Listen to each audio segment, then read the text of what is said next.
السلام علیکم ورحمۃ اللہ وبرکاتہ ولا حول ولا قوة الا باللہ حسبنا اللہ ونعم الوکیل یا حی یا قیوم برحمتک استغیث لا الہ الا انت سبحانک انی کنت من الظالمین ربنا آتنا من لدنک رحمہ وہیئ لنا من امرنا رشدا اللهم صل على محمد وعلى آل محمد وأصحاب محمد وأزواج محمد وأمة محمد أجمعين إلى يوم الدين آمين. الحمد لله رب العالمين والصلاة والسلام على سيد الأنبياء والمرسلين وعلى آله وأصحابه أجمعين إلى يوم الدين. الحمد للہ آج 23 جولائی 2023 بمطابق 4 محرم الحرام 1445 ہجری سنڈے کے دن ہمارا یہ پبلک سیشن نمبر 104 انشاءاللہ منعقد ہونے جا رہا ہے. آپ کے یہ ریئل ٹائم سوالات پرچیوں کا پورا تھدا میرے پاس پہنچ چکا ہے.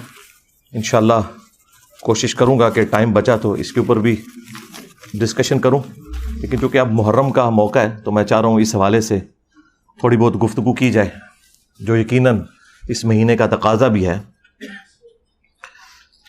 میرے بھائیوں، سانحہ کربلا وہ حادثہ ہے کہ جسے امت کبھی بھلا نہیں سکتی، کیونکہ اس کی وجہ سے امت کی جمعیت ٹوٹی. اس میں اس کا قصور نہیں تھا، اس کو بنیاد بنا کے، اور پوری دنیا کے اندر 2 فرقے بن گئے، سنی اور شیعہ کے نام کے اوپر.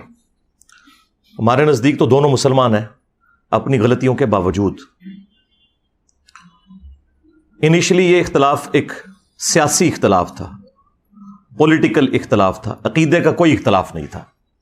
لیکن وقت کے ساتھ ساتھ یہ اختلاف اس لیول پر بڑھ گیا کہ آج عقیدوں کی شکل اختیار کر لی ہے. اور اس ایکسٹریم رویے کی پیش گوئی اللہ کے محبوب صلی اللہ علیہ وآلہ وسلم نے پہلے ہی فرما دی تھی. چنانچہ اہل سنت اور اہل تشیع دونوں کے ہاں یہ حدیث موجود ہے. اہل سنت کے ہاں فضائل صحابہ احمد بن حنبل کی کتاب میں یہ حدیث موجود ہے. مشکات شریف میں بھی ہے مسند احمد کے حوالے سے، جو مرفوع روایت ہے. اس کی صحت کے اوپر کلام ہے، لیکن وہ متن کے اعتبار سے روایت بالکل درست ہے. البتہ جو فضائل صحابہ احمد بن حنبل کی کتاب میں روایت ہے مولا علی علیہ السلام سے خود، اور وہ غیبی خبر پر محمول ہے، تو یقیناً رسول اللہ صلی اللہ علیہ وآلہ وسلم کے بتانے پر انہیں یہ بات معلوم چلی. اور سیم روایت نہج البلاغہ اہل تشیع کے ہاں جو مولا علی علیہ السلام کے خطبات ہیں ان میں بھی موجود ہیں کہ سیدنا علی نے کہا کہ میری وجہ سے، یعنی مجھے بنیاد بنا کر 2 فرقے گمراہ ہو جائیں گے اور 2 جہنم میں چلے جائیں گے. یہ دونوں الفاظ موجود ہیں. ظاہر ہے کہ گمراہی کا انجام جہنم ہی ہے، ایک میری محبت میں غلو کر کے اور ایک میری دشمنی میں غلو کر کے. محبت میں غلو کرنے والوں کے لیے جو ٹرم یوز کی جاتی ہے وہ رافضی کی ٹرم، اردو میں ہم رافضی کہتے ہیں، اور جو دشمنی میں بغض میں بڑھنے والے لوگ ہیں ان کے لیے ناصبی کا ورڈ استعمال کیا جاتا ہے. تو یہ رافضی اور ناصبی، ظاہر ہے کہ رافضی اکثریت میں اہل تشیع کے ہاں پائے جاتے ہیں اور ناصبی جو ہیں وہ اہل سنت کے ہاں پائے جاتے ہیں. اور جب غصہ آتا ہے تو اہل سنت شیعہ کو رافضی کہتے ہیں اور شیعہ اہل سنت کو ناصبی کہتے ہیں. حالانکہ یہ دونوں جو گروہ ہیں ایک پولیٹیکل اختلاف کی بنیاد پہ الگ ہوئے، اور پھر اس میں جو ایکسٹریم لوگ تھے انہوں نے اس قسم کا ہنگامہ کھڑا کیا کہ اس بڑے لیول پہ وہ ہنگامہ چلا گیا کہ آج گمراہی اپنے عروج کے اوپر ہے.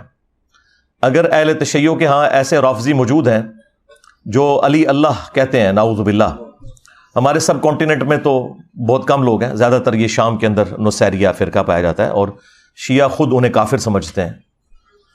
تو اہل سنت کے ہاں بھی ناسبیت اس لیول کے اوپر گھسی کہ اہل سنت کے پلیٹ فارم سے یزید کے حق میں نعرہ بازی شروع ہو گئی، اسے جنت کی بشارتیں دینا شروع کر دیں، اور بڑے بڑے ذمہ دار علماء نے یہ حرکت کی.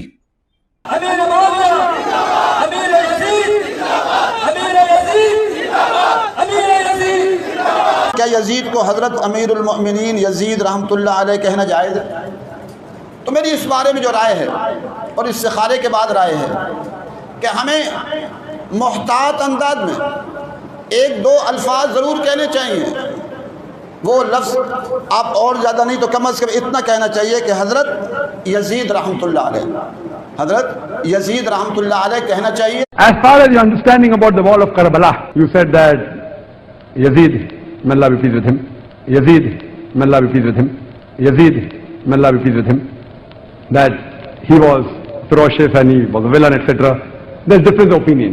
We're not here to discuss about history, and neither do I want to get a difference in the Muslim Ummah. What we say, there's a difference of opinion between the Sahaba. That's history. اور سیدنا علی کے مقابلے پر حضرت امیر معاویہ رضی اللہ تعالیٰ عنہ کو بڑھا چڑھا کر پیش کیا گیا، بجائے یہ کہ اس پر اکتفا کیا جاتا کہ ان کی غلطیوں کو صحابی ہونے کی وجہ سے ہم صرف ڈسکس کر کے چھوڑ دیتے، لان تان سے پرہیز کرتے، باقی ان کا معاملہ اللہ کے سپرد، وہ تو قیامت والے دن اللہ جانے اور اس کے بندے جانے. لیکن یہاں پر لوگوں نے جو قاتلین اہل بیت تھے ان لوگوں کے ناموں کی کانفرنسز کرنا شروع کر دیں، مقتولین کو بھلا دیا، بجائے یہ کہ عمار ابن یاسر کے اوپر کوئی کانفرنس کی جاتی جو اولو العزم اصحاب میں سے ہیں، سابقون الاولون میں سے ہیں، اصحاب بدر میں سے ہیں، ان کے حق میں کوئی بات کی جاتی، ان کے قاتلین کے حق میں نعرہ بازی کی گئی. فیضان امیر معاویہ عاشق مصطفیٰ حضرت معاویہ زاہد و پارسا حضرت معاویہ خوبرو خوش ادا خوشنما خوشنقا حضرت معاویہ مخلص و باوفا حضرت معاویہ بے گناہ بے خطا حضرت معاویہ بے گناہ بے خطا حضرت معاویہ بے گناہ بے خطا حضرت معاویہ حضرت اتوار کو بڑی رات ہے 22ویں شب، اتوار کو جلوس بیعت معاویہ نکلے گا اور انشاءاللہ مدنی مذاکرہ ہوگا اور لنگر معاویہ بھی کھائیں گے انشاءاللہ. فیضان امیر معاویہ مسلم الثبوت ہے فضیلت معاویہ، عیاں شمس کی طرح، عیاں شمس کی طرح کرامت معاویہ.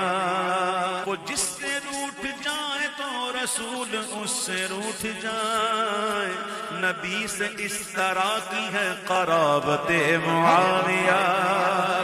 تمام مومنوں کے آپ پیارے مامو جان، مامو جان ہے، مامو جان ہے، مامو جان ہے.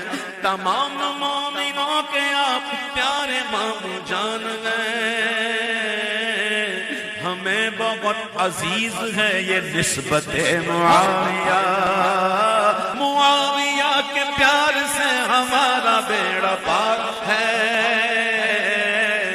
گناہ بخشوائے گی شفاعت معاویہ. جو عاشق رسول گئے وہ ان سے پیار کرتے گئے، فقط منافقوں کو ہے عداوت معاویہ. صحابہ تابعین وہ کہ اولیاء دین وہ سب اہل حق نے مانی ہے امامت معاویہ. ہر ایک عدو پہ لعنت خدا کی اور رسول کی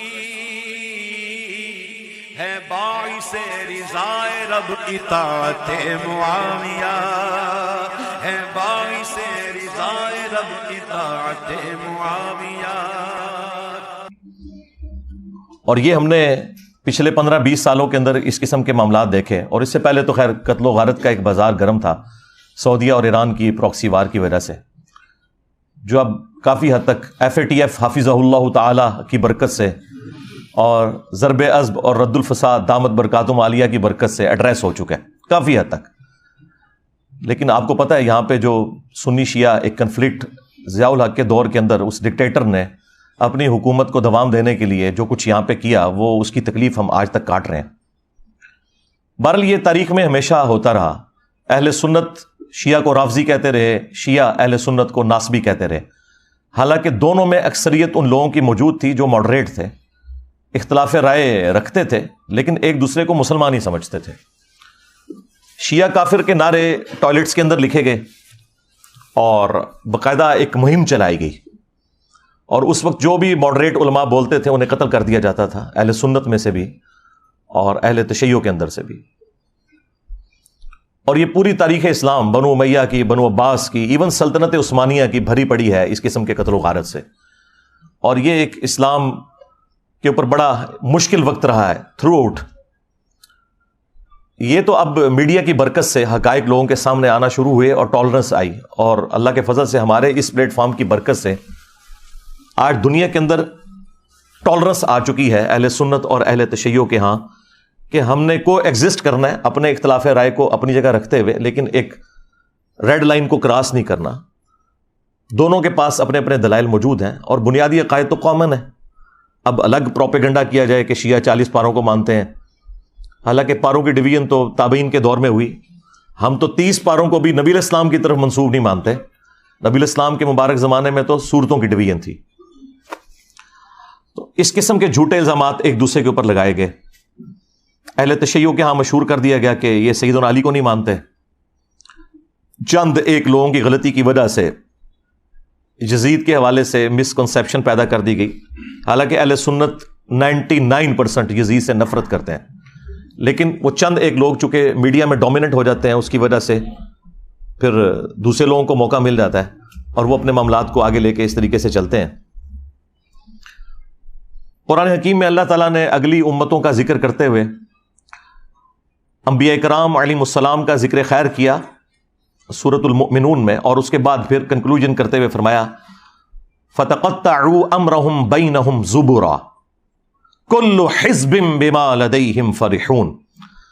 انبیاء کے جانے کے بعد ان کے جو جانشین ہوئے آنے والے لوگ, انہوں نے دین کو ٹکڑے ٹکڑے کر دیا اور آپس میں گروہوں میں بٹ گئے. كُلُّ حِزْبٍ بِمَا لَدَيْهِمْ فَرِحُونَ, ہر گروہ اس کے اوپر خوش ہے جو اس کے پاس ہے. یہ سمجھ لیں بالکل ڈیٹو کاپی یہاں پہ ہوئی ہے کہ یہاں پر بھی ہر فرقہ خوش ہے جو اس کے پاس ہے. یعنی اہل سنت میں 3 بڑے بڑے فرقے ہیں, بریلوی, دیوبندی, اہل حدیث. باقی جو فقہی بنیاد پہ حنفی, شافعی, مالکی, حنبلی وہ تو ہیں, لیکن بہرحال ان میں بھی عقائد کے اعتبار سے جو صوفیانہ عقائد رکھنے والے لوگ ہیں وہ بریلوی اور دیوبندی ہیں, خواہ وہ اپنے آپ کو شافعی کہتے ہوں, مالکی کہتے ہوں, حنفی کہتے ہوں پوری دنیا میں. تو بریلویوں نے اپنا طور امتیاز بنا لیا کہ جی عشق رسول کا ٹھیکہ ہمارے پاس ہے, ہم یہ ڈیفائن کریں گے کون عاشق رسول ہے اور کون گستاخ رسول ہے. دوسری طرف دیوبند نے کہا کہ عظمت صحابہ کا ٹھیکہ ہمارے پاس ہے, ہم بتائیں گے کہ کون عاشق صحابہ ہے اور کون گستاخ صحابہ ہے. اور اہل حدیث نے کہا کہ توحید کا ٹھیکہ ہمارے پاس ہے, ہم لوگوں کے بارے میں یہ ڈیفائن کریں گے کہ کون مشرک ہے اور کون موحد ہے. اور اہل تشیع نے کہا کہ اہل بیت کی محبت کا ٹھیکہ ہمارے پاس ہے, ہم بتائیں گے کہ کون عاشق اہل بیت ہے اور کون گستاخ اہل بیت ہے. کل حزب بما لدیہم فرحون, اور ہر گروہ اس میں خوش ہے جو اس کے پاس ہے. اور وہ کسی ایک بات کو اتنا مضبوطی سے پکڑے ہوئے ہے جو اس کا مضبوط پوائنٹ بھی ہے, یہ ماننے والی بات ہے. اور اس مضبوط پوائنٹ کی وجہ سے جو اس کی کمزوریاں ہیں وہ اس کے پیچھے چھپ جاتی ہیں. اور وہ مضبوط پوائنٹ اتنا بھاری ہے کہ اس کی بنیاد پہ وہ اپنے آپ کو جنتی بھی سمجھتا ہے. یعنی اگر آپ بریلویوں سے پوچھیں, وہ کہیں گے جی عشق رسول ہے تو پھر باقی ساری چیزیں اس کے مقابلے میں تھوڑی ہیں, بھلے ہم شرک بھی کرتے رہیں. اس طریقے سے دیوبند کہیں گے کہ جی نبی الاسلام کے جانثار ساتھیوں کی برکت سے ہی تو اسلام دنیا میں پھیلا, جب ہم ان کا دفاع کر رہے ہیں تو باقی ساری چیز تو ثانوی ہیں. اور اہل حدیث نے کہا کہ بھائی جب یہ ساری کائنات بنانے والا اللہ ہے, جب توحید ہمارے پاس آ گئی تو باقی ساری چیزیں ثانوی حیثیت رکھتی ہیں. اور اہل تشیع نے کہا کہ محمد اور آل محمد کے بعد تو کوئی چیز نہیں جن کے گھر سے یہ سارا دین بٹا, تو دین کی بنیادیں وہاں پر ہیں, جب ان کی محبت ہمارے پاس آ گئی تو باقی ساری چیزیں ثانوی حیثیت رکھتی ہیں. تو یہ وہی چیز ہوئی, فَتَقَطَّعُوا أَمْرَهُمْ بَيْنَهُمْ زُبُرًا كُلُّ حِزْبٍ بِمَا لَدَيْهِمْ فَرِحُونَ. اور پھر یہ اس لیول کے اوپر دشمنی بڑی ہے سنی شیعہ کنفلکٹ کی بنیاد کے اوپر کہ سنیوں نے یہ طے کر لیا کہ خواہ ہماری حدیث کی کتابوں میں بھی کوئی بات آئے ہم نے نہیں ماننی، اگر وہ اہل تشیع کو سپورٹ کرتی ہے. اور اہل تشیع نے بھی یہ طے کر لیا کہ ہمارے اصول محدثین کے اوپر جو روایتیں درست ہیں، اگر وہ کسی اعتبار سے سنیوں کے کسی پوائنٹ آف ویو کو سپورٹ کرتی ہیں تو ہم نے ان کو ریجیکٹ کر دینا ہے اور اس کے حوالے سے ہنگامہ کھڑا کر دینا ہے. اب چونکہ ہمارا یہ پلیٹ فارم اہل سنت پلیٹ فارم ہے، اس میں کوئی شک نہیں ہے، اور ظاہر ہے کہ دنیا میں 85% اہل سنت ہیں، اور زیادہ تر تو میں اہل سنت کے حوالے سے ہی روایتیں پیش کرتا ہوں. باقی جو قرآن ہے ظاہر ہے وہ تو اہل سنت اہل تشیع کے ہاں کامن ہے. اہل سنت کے ہاں جو اس بڑے لیول کی خرابی آئی کہ انہوں نے جان بوجھ کر سنت چیزوں کو بھی نہ صرف گمراہی بنا کر پیش کیا بلکہ جہنمیوں کی علامت بتا دیا. اس کے اوپر میں اب گھنٹوں صرف اسی ٹاپک پہ بول سکتا ہوں. یہ آج کی جو گفتگو ہے نا، ہو سکتا ہے میں 2-2.5 گھنٹے بولوں، لیکن یہ میں اگر 2-3 دن بھی بولتا رہوں نا مسلسل، تو یہ ساری کی ساری گفتگو گھنٹوں کے اوپر محیط، وہ بھی سارے ٹاپک کو کور نہیں کرے گی. اس کے حوالے سے میں نے ایک ریسرچ پیپر لکھ دیا ہے، انشاءاللہ میں اس کا تعارف بھی آپ کو کروا دوں گا. بہرحال یہ دشمنی اس لیول پہ گئی ہے کہ ایک دوسرے کے نام رکھنا، ایک دوسرے کے جو دلائل ہیں انہیں ریجیکٹ کر دینا، بھلے وہ اپنی کتابوں سے نکل رہے ہوں. اس کی آپ کو میں ایک نمائندہ مثال دیتا ہوں، وہ کالا لباس پہننا.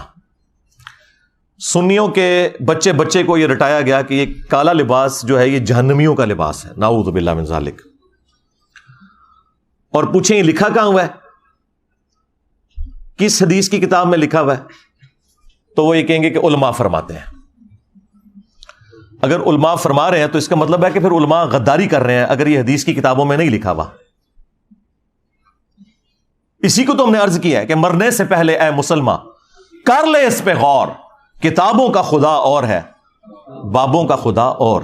اگرچہ بابے بھی اسی خدا کو مانتے تھے لیکن انہوں نے تعلیمات اپنی دی ہیں. اللہ کے محبوب صلی اللہ علیہ وآلہ وسلم کو جو اللہ عز و جل نے تعلیمات دی تھی وہ انہوں نے پس پشت ڈال دی، اپنی خرافات کو انہوں نے دین بنا کے پیش کیا. اس لیے ہم کہتے ہیں کہ وہ خدا اور ہے. یہ ان معنوں میں نہیں ہے کہ کوئی وہ کسی اور خدا کی پوجا کرتا ہے، خدا تو سب کا ایک ہے. ہندو اسے بھگوان کہتے ہیں، کرسچن اسے گاڈ کہتے ہیں، ہم اسے اللہ کہتے ہیں، خدا کہتے ہیں، سپر نیچرل ایجنسی کہہ دیتے ہیں، سپریم بینگ کہہ دیتے ہیں، سپر نیچرل اتھارٹی کہہ دیتے ہیں. کوئی بھی لفظ اس کے لیے استعمال کریں جو اچھی کوالٹیز والے الفاظ ہیں، تو خدا تو سب کا ایک ہے. تو یہ تعلیمات انہوں نے بدل دی. کیا انہیں یہ نہیں پتا تھا کہ صحیح مسلم کے اندر موجود ہے کہ نبی صلی اللہ علیہ وآلہ وسلم کی وفات کے بعد اسماء بنت ابی بکر نے ایک کسروانی طیالسی کالا جبہ نکالا. کسروانی یعنی پرشین امپائر کا، وہ کالا ہی ہوا کرتا تھا جس طرح سندھی اجرک ریڈ ہوتی ہے، اور اس کے اوپر گوٹ بھی لگی ہوئی تھی. انہوں نے کہا کہ یہ نبی صلی اللہ علیہ وآلہ وسلم کا جبہ مبارک ہے، آپ صلی اللہ علیہ وآلہ وسلم اسے پہنا کرتے تھے، اور ہم اس کا دھون مریضوں کو شفا کے لیے پلاتے ہیں. جو صحیح تبرک ہے نبی صلی اللہ علیہ وآلہ وسلم کا اپنا کرتا مبارک، جبہ مبارک، کالا جبہ تھا جو آپ علیہ السلام پہنا کرتے تھے. پھر صحیح مسلم کے اندر جو حدیث موجود ہے، حدیث قصہ جسے کہا جاتا ہے، جو سنی اور شیعہ دونوں کے ہاں کامن ہے، مشہور حدیث، اور اس کی راویہ بھی ہماری ماں سیدہ عائشہ سلام اللہ علیہا ہے. وہ کہتی ہیں کہ نبی صلی اللہ علیہ وآلہ وسلم اپنے گھر سے اس حال میں برآمد ہوئے کہ آپ نے ایک منقش چادر کالے رنگ کی اوڑھی ہوئی تھی جس کے اوپر اونٹ کے کجاموں کی مانند ڈیزائن بھی بنے ہوئے تھے، جس کی وجہ سے یہ ہماری نعتیں لکھی جاتی ہیں، کالی کملی والے. تو چٹی کملی والے کیوں نہیں کہتے؟ یہ تو جہنمیوں کا لباس نہیں ہے، نعتوں میں نہیں خیال آیا؟ تو یہ تو مسلم شریف میں تھا. اور اما عائشہ کہتی ہیں کہ نبی علیہ السلام نے وہ چادر اوڑھی ہوئی تھی، اتنے میں حسن ابن علی آئے اور نبی علیہ السلام نے انہیں اپنی چادر کے نیچے لیا. پھر حسین ابن علی آئے، پھر سیدہ فاطمہ آئیں، اور پھر مولا علی علیہ السلام آئے. ان سب کو نبی علیہ السلام نے اپنی چادر کے نیچے لیا، اور خود بھی. اب یہ ایک بڑا غیر معمولی واقعہ ہے اور سیدہ عائشہ یہ منظر دیکھ رہی ہیں اور انہوں نے کوئی کنجوسی نہیں کی اس کو بیان کرنے میں. کوئی کہہ سکتا تھا کہ بڑی امبیرسمنٹ کی بات ہے کہ آپ کو چادر کے نیچے نہیں لیا, آپ بھی تو اہل البیت میں ہیں, سورۃ الاحزاب کی آیت نمبر 33 کے تحت. لیکن یہ جو اسپیشل پروٹوکول والے اہل البیت ہیں وہ وہی ہیں جن کو نبی الاسلام نے اپنی چادر کے نیچے لیا, جن کو ہم پنج تن پاک کہتے ہیں. کہتے ہیں جی پنج تن پاک کہاں سے آ گیا؟ عربی میں تو پے ہوتی نہیں ہے بھائی. اگر حق 4 یار کی چے کی 3 نقطے ہوتے ہیں عربی کے اندر, حالانکہ عربی میں چے ہوتی نہیں ہے, تو پنج تن پاک بھی اگر پے آ گئی تو یہ ظاہر ہے یہ ٹرمز ہیں فارسی زبان میں یا اردو زبان میں, لیکن اپنی اصل میں تو موجود ہے پنج تن پاک بھی اور حق 4 یار بھی. تو وہ نبی الاسلام نے چادر کے نیچے لے کر سورۃ الاحزاب کی آیت پڑھی, انما یرید اللہ لیذھب عنکم الرجس اہل البیت ویطہرکم تطہیرا. اے نبی کے گھر والو, اللہ تو بس یہی چاہتا ہے کہ تم سے ہر طرح کی ناپاکی دور کر دے اور تمہیں خوب صاف ستھرا کر دے. اب یہ کالی مبارک چادر نبی صلی اللہ علیہ وآلہ وسلم نے اوڑھی ہوئی تھی, جبہ بھی ہو گیا یعنی کرتا بھی, چادر بھی ہو گئی, پیچھے پگڑی بچی. تو سرکار وہ بھی صحیح مسلم کے اندر موجود ہے کہ نبی صلی اللہ علیہ وآلہ وسلم جب جمعے کے خطبے کے لیے ممبر کے اوپر آتے تو آپ نے کالے رنگ کی پگڑی پہنی ہوتی تھی. اسی طریقے سے صحیح مسلم میں ایک اور حدیث ہے کہ اللہ کے محبوب صلی اللہ علیہ وآلہ وسلم جب فتح مکہ کے موقع پر داخل ہوئے مکہ شریف میں تو آپ نے کالے رنگ کی پگڑی پہنی ہوئی تھی. یعنی آپ علیہ السلام کا کرتا جبہ بھی کالا, آپ کی چادر بھی کالی, آپ کی پگڑی بھی کالی, اور غلاف کعبہ کالا. اور پھر وہ مشہور حدیث جو اکثر آپ کو سننے کو ملتی ہے, جس کے نام کے اوپر پوری دنیا میں ہنگامہ مسلمانوں نے, جہادی تنظیموں نے کھڑا کیا ہوا ہے, مسند احمد میں ہے, المستدرک للحاکم کے اندر موجود ہے کہ جب خراسان سے کالے جھنڈے آتے ہوئے دیکھو تو ان کا استقبال کرنا, ان میں اللہ کا خلیفہ مہدی ہوگا علیہ السلام. تو وہاں پہ بھی کالے جھنڈے کا ذکر ہے. تو نبی علیہ السلام کا جھنڈا بھی کالا, آپ کا کرتا مبارک بھی, جبہ بھی کالا, آپ کی چادر بھی کالی, آپ کی پگڑی بھی کالی. اب مجھے بتائیں کون سی چیز پیچھے رہ گئی ہے؟ لیکن دشمنی اس لیول کے اوپر کہ کہا کہ جہنمیوں والا لباس ہے. اب مجھے بتائیں کیا ایسا شخص اپنے ایمان کے بارے میں دقت نظر سے دیکھے گا کہ جو نبی صلی اللہ علیہ وآلہ وسلم کے سنت لباس کو صرف ایک فرقے کی آڑ میں جہنمیوں والا لباس کہتے ہیں؟ یہ میں نے آپ کو ایک نمونہ پیش کیا ہے. میں اگر صرف یہ نمونے نکال کے آپ کو دکھاؤں تو آپ کو دشمنی کا لیول نظر آئے گا کہ علماء نے کس بڑے لیول کے اوپر دھوکہ کیا ہے. اور یہ آج کے علماء نے نہیں, صدیوں سے یہ دھوکہ امت کو دیا گیا ہے. اسی لیے پھر میں نے اتنے پیشن کے ساتھ یہ بات عرض کی تھی کہ دیکھیں ان کے بزرگوں نے جو گمراہیاں پھیلائی تھیں اتنے بڑے لیول کے اوپر, تو اللہ تبارک و تعالیٰ نے پھر ان کے بزرگوں اور ان کے کٹر فالوورز کے اوپر کتنی بڑی بلا چھوڑ دی ہے کہ جو کہتا ہے کہ میرے نبی سا ہے ہی کوئی نہیں, تیرے بابے تھے شے ہی کوئی نہیں. صلو علی محمد و آل محمد, اللہم صلی علی محمد و علی آل محمد. تو دیکھیں پچھلے 1200-1300 سال کی گمراہیاں یوں 12 سالوں کے اندر مٹی پلید ہوئی ہے. ان لوگوں نے غداری کی تھی, ان لوگوں نے عزتیں اویل کی تھی اللہ اور اس کے رسول کے نام کے اوپر, ان لوگوں نے چندے بٹورے تھے اللہ اور اس کے رسول کے نام کے اوپر عز و جل و صلی اللہ علیہ وآلہ وسلم. ان لوگوں نے سواریاں سوار کی تھی مکے اور مدینے کے نام کے اوپر, لیکن جا کے پھینکی بغداد شریف, اجمیر شریف, دیوبند شریف, بریلی شریف. غداری کی ہے انہوں نے. اور اس غداری کا انجام کیا ہوا ہے کہ آج یہ لوگ اپنے بزرگوں کی تعلیمات سے منہ چھپاتے پھر رہے ہیں, اور وہ کہہ رہے ہیں جی انسانی تاریخ میں اتنا بڑا کوئی فتنہ نہیں آیا جتنا بڑا فتنہ انجینئر ہے. بالکل ٹھیک ہے, یہ عربی والا فتنہ ہے, آزمائش. اور یقین کریں یہ لوگ آپس کی دشمنیاں بھول گئے ہیں اس کی وجہ سے. تو ہمیں تو کوئی فرق نہیں پڑتا, ہم نے تو اللہ کے فضل سے اہل بیت کا مقدمہ لڑا ہے اور لڑیں گے انشاءاللہ تعالی. اور یہ سب کچھ اتنا مشکل کام جو اگلے زمانوں میں ہوتا تھا تو ایسے لوگوں کے ٹکڑے ٹکڑے کر دیے جاتے تھے, ان کے خاندان غائب کروا دیے جاتے تھے. یہ تو آج آپ ایک مبارک دور میں ہے کہ آج بات کرنا آسان ہے, اور وہ بھی پاکستان کے اندر. تو اور وہ بھی کچھ عرصے سے, ورنہ تو کچھ عرصہ پہلے تک تو یہ صورتحال نہیں تھی. تو یہ اللہ تبارک و تعالیٰ کا خاص ڈیسیژن ہوا ہے کہ اس نے اپنے دین کا کام لینا ہے، وہ کسی سے بھی لے لے. تو یہ سب کچھ جو ہم کر رہے ہیں واللہ یہ ہم اپنی آخرت کی فکر میں ہیں. اہل البیت علیہم السلام کو کسی بھی شخصیت کی ضرورت نہیں کہ وہ ان کا دفاع کرے. یہ کسی شخص کے لیے خود اس کی آخرت کا سبب تو ہو سکتا ہے کہ وہ جنت میں رسول اللہ کا پڑوس حاصل کر لے صلی اللہ علیہ وآلہ وسلم، کہ وہ اہل البیت کا دفاع کرے. اہل البیت کو اس سے کوئی فرق نہیں پڑتا. یہ ہماری خوش قسمتی ہے کہ ہم ان کا دفاع کر کے اللہ کے محبوب صلی اللہ علیہ وآلہ وسلم کو قیامت والے دن راضی کر سکیں کہ ہم نے آپ کے اہل البیت کا دفاع کیا تھا، اور آپ نے جو نصیحت فرمائی تھی غدیر خم کے اوپر ہم نے اس کا پاس رکھا. کتنا بڑا ظلم ہوا کہ جو اہل سنت کی مین سٹریم کی 6 کتابوں میں حدیث نہیں تھی اور ضربیں تقسیمیں لگا کے وہ حسن درجے تک پہنچتی تھی. حجۃ الوداع کی حدیث کہ میں اپنے بعد 2 چیزیں چھوڑ کر جا رہا ہوں، المستدرک للحاکم میں ہے، الموطا امام مالک میں بھی ہے لیکن اس کی سند منقطع ہے. مکمل سند جو ہے وہ المستدرک للحاکم کے اندر ہے، مشکات کے اندر بھی. 2 چیزیں چھوڑ کے جا رہا ہوں کہ جنہیں مضبوطی سے پکڑ لوگے کبھی گمراہ نہیں ہوگے. ایک اللہ کی کتاب اور دوسرے اس کے نبی کی سنت صلی اللہ علیہ وآلہ وسلم. اب یہ حدیث ہماری یہ 6 مین کتابیں جو ایگریڈ اپان ہے، کتب 6 بخاری اور مسلم صحیحین، اور 4 کتابیں سنن اربع کی ترمذی ابو داؤد نسائی ابن ماجہ، ان میں یہ روایت ہی نہیں تھی. وہ تو بچے کو رٹا دی گئی. اور جو روایت صحیح مسلم کے اندر تھی اوپر تلے 4 احادیث غدیر خم کی، وہ ہمارے علماء کو بھی نہیں پتا تھی. میرے دنیا میں چھوڑے جانے سے پہلے کتنے علماء ہیں جنہوں نے کبھی یہ روایت اہل سنت کی پلیٹ فارم سے بیان کی؟ اکا دکا لوگوں نے. ڈاکٹر طیب القادری صاحب یا ہمارے استاد مولانا اسحاق صاحب رحمہ اللہ تعالی.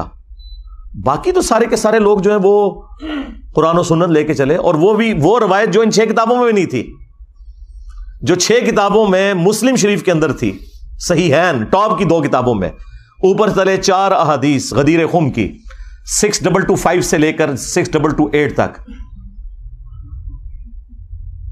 یہ جو 4 احادیث جو مشکات کے اندر بھی موجود ہیں، مسند احمد میں بھی، جامعہ ترمذی میں بھی،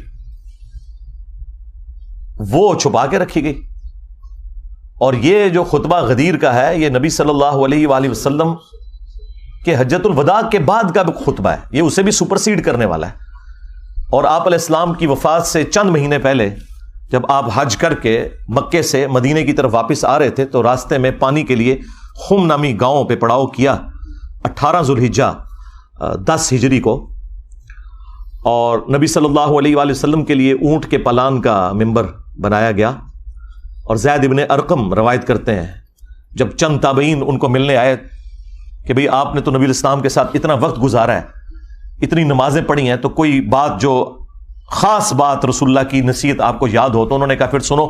چونکہ بنو امیہ کا دور تھا اور سیدنا علی کے اوپر ممبروں سے سب و شتم کا سلسلہ جاری تھا، تو انہوں نے ڈھونڈ کے غدیر خم کی حدیث سنائی. انہوں نے کہا کہ اگر میں کوئی چیزیں سکپ کر دوں تو یہ سمجھ لینا میرا بڑھاپا ہے. البتہ مجھے یہ ایک نصیحت یاد ہے کہ نبی الاسلام نے غدیر خم کے موقع پر اپنی وفات سے چند مہینے پہلے ایک خطبہ دیا، انتہائی بلیغ خطبہ. اس کے الفاظ ہی کنکلوڈنگ ہے، اے لوگوں آگاہ ہو جاؤ میں بھی ایک انسان ہوں، قریب ہے کہ اللہ کا قاصد یعنی موت کا فرشتہ میرے پاس آئے اور میں اس کی دعوت قبول کر لوں. میں اپنے بعد تم میں 2 بھاری چیزیں چھوڑ کر جا رہا ہوں. ان میں سے پہلی چیز اللہ کی کتاب ہے، اس میں ہدایت ہے، اس میں نور ہے.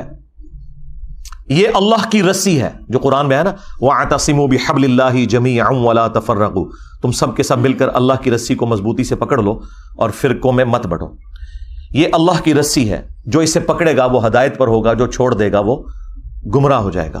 اور پھر نبی علیہ السلام ترغیب دلاتے رہے، اللہ کی کتاب، اللہ کی کتاب، اللہ کی کتاب. اور پھر فرمایا دوسری بھاری چیز میرے اہل البیت ہیں. میں اپنے اہل البیت کے معاملے میں تمہیں اللہ کا خوف دلاتا ہوں. میں اپنے اہل البیت کے معاملے میں تمہیں اللہ کا خوف دلاتا ہوں. میں اپنے اہل البیت کے معاملے میں تمہیں اللہ کا خوف دلاتا ہوں. 3 دفعہ فرمایا. لیکن امت بالکل الٹ چلی، نہ قرآن کو پکڑا عقیدوں کے لیے اور نہ اہل البیت کو زندہ چھوڑا. نبی علیہ السلام کو قبر مبارک میں گئے صرف 50 سال گزرے ہیں اور آپ کی پوری اولاد ذبح کر دی گئی. تو آپ سمجھتے ہیں کہ یہ کربلا بھلا دی جائے گی؟ نہیں، کربلا قیامت تک آپ کو ہانٹ کرے گی. ہاں، اور ہماری ویڈیوز کے بعد تو اب آپ بھول جائیں ہاں کہ کوئی شخص جو ہے وہ اس غم حسین کو مٹا سکتا ہے. یہ سوگ حسین نہیں ہے، سوگ 3 دن ہوتا ہے، یہ غم حسین ہے، یہ اسی طریقے سے جاری رہنا ہے۔ غم حمزہ نہیں ختم ہوا، صحیح بخاری میں حدیث ہے، فتح مکہ کے موقع پر حضرت بلال حبشی نے لا کر پیش کر دیا واشی کو حضور کے سامنے کہ چلیں جہاں باقیوں کی معافی ہو رہی ہے اس کی بھی ہو جائے۔ آپ علیہ السلام نے نگاہ اٹھا کے دیکھا، واشی، جی یا رسول اللہ۔ قاتل حمزہ، جی یا رسول اللہ۔ واشی تیرا اسلام قبول ہے، لیکن کیا تو ایسا کر سکتا ہے کہ تو مجھے اپنی شکل نہ دکھانا؟ پوری زندگی پھر واشی نے نبی علیہ السلام کا سامنا نہیں کیا۔ مسلمان صحابی اور شخصیت کون ہے؟ حریص علیکم بالمؤمنین رؤوف الرحیم، مومنین پر ان کی جانوں سے بڑھ کر حق رکھتے ہیں، ان کی جانوں سے بڑھ کر ان کے لیے حریص ہیں۔ کسی نے نہیں کہا کہ یا رسول اللہ یہ تو اسلام لے آئے ہیں تو آپ اپنے دل میں ان کا بغض کیوں رکھ رہے ہیں؟ ہمیں لوگ کہتے ہیں نا جی بغض ہے جی آپ کے دل کے اندر۔ صرف یہ کہ چچا کا غم بھلایا نہیں گیا۔ چچا بھی کوئی عام چچا تو نہیں تھا، وہ دو شریک بھائی بھی تھا، دین کا مجاہد تھا، بدر اور احد کے اندر آرمی چیف تھا نبی علیہ السلام کی فوج کا۔ تو کسی نے نہیں کہا یا رسول اللہ حمزہ کو تو شہید ہوئے 8 سال ہو چکے، سوگ تو 3 دن ہوتا ہے، کہاں 3 ہجری کے اندر یہ احد ہوئی 5 سال ہو چکے تھے آلموسٹ اس وقت تک، اور 8 ہجری کے اندر فتح مکہ، 5 سال پرانی بات آپ نے آج تک سنبھال کے رکھی ہوئی ہے۔ ان کو پتا تھا۔ مجھے بتائیں کیا انسان کو اپنے چچا کے ساتھ زیادہ محبت ہوتی ہے یا اپنی اولاد کے ساتھ؟ اولاد کے ساتھ۔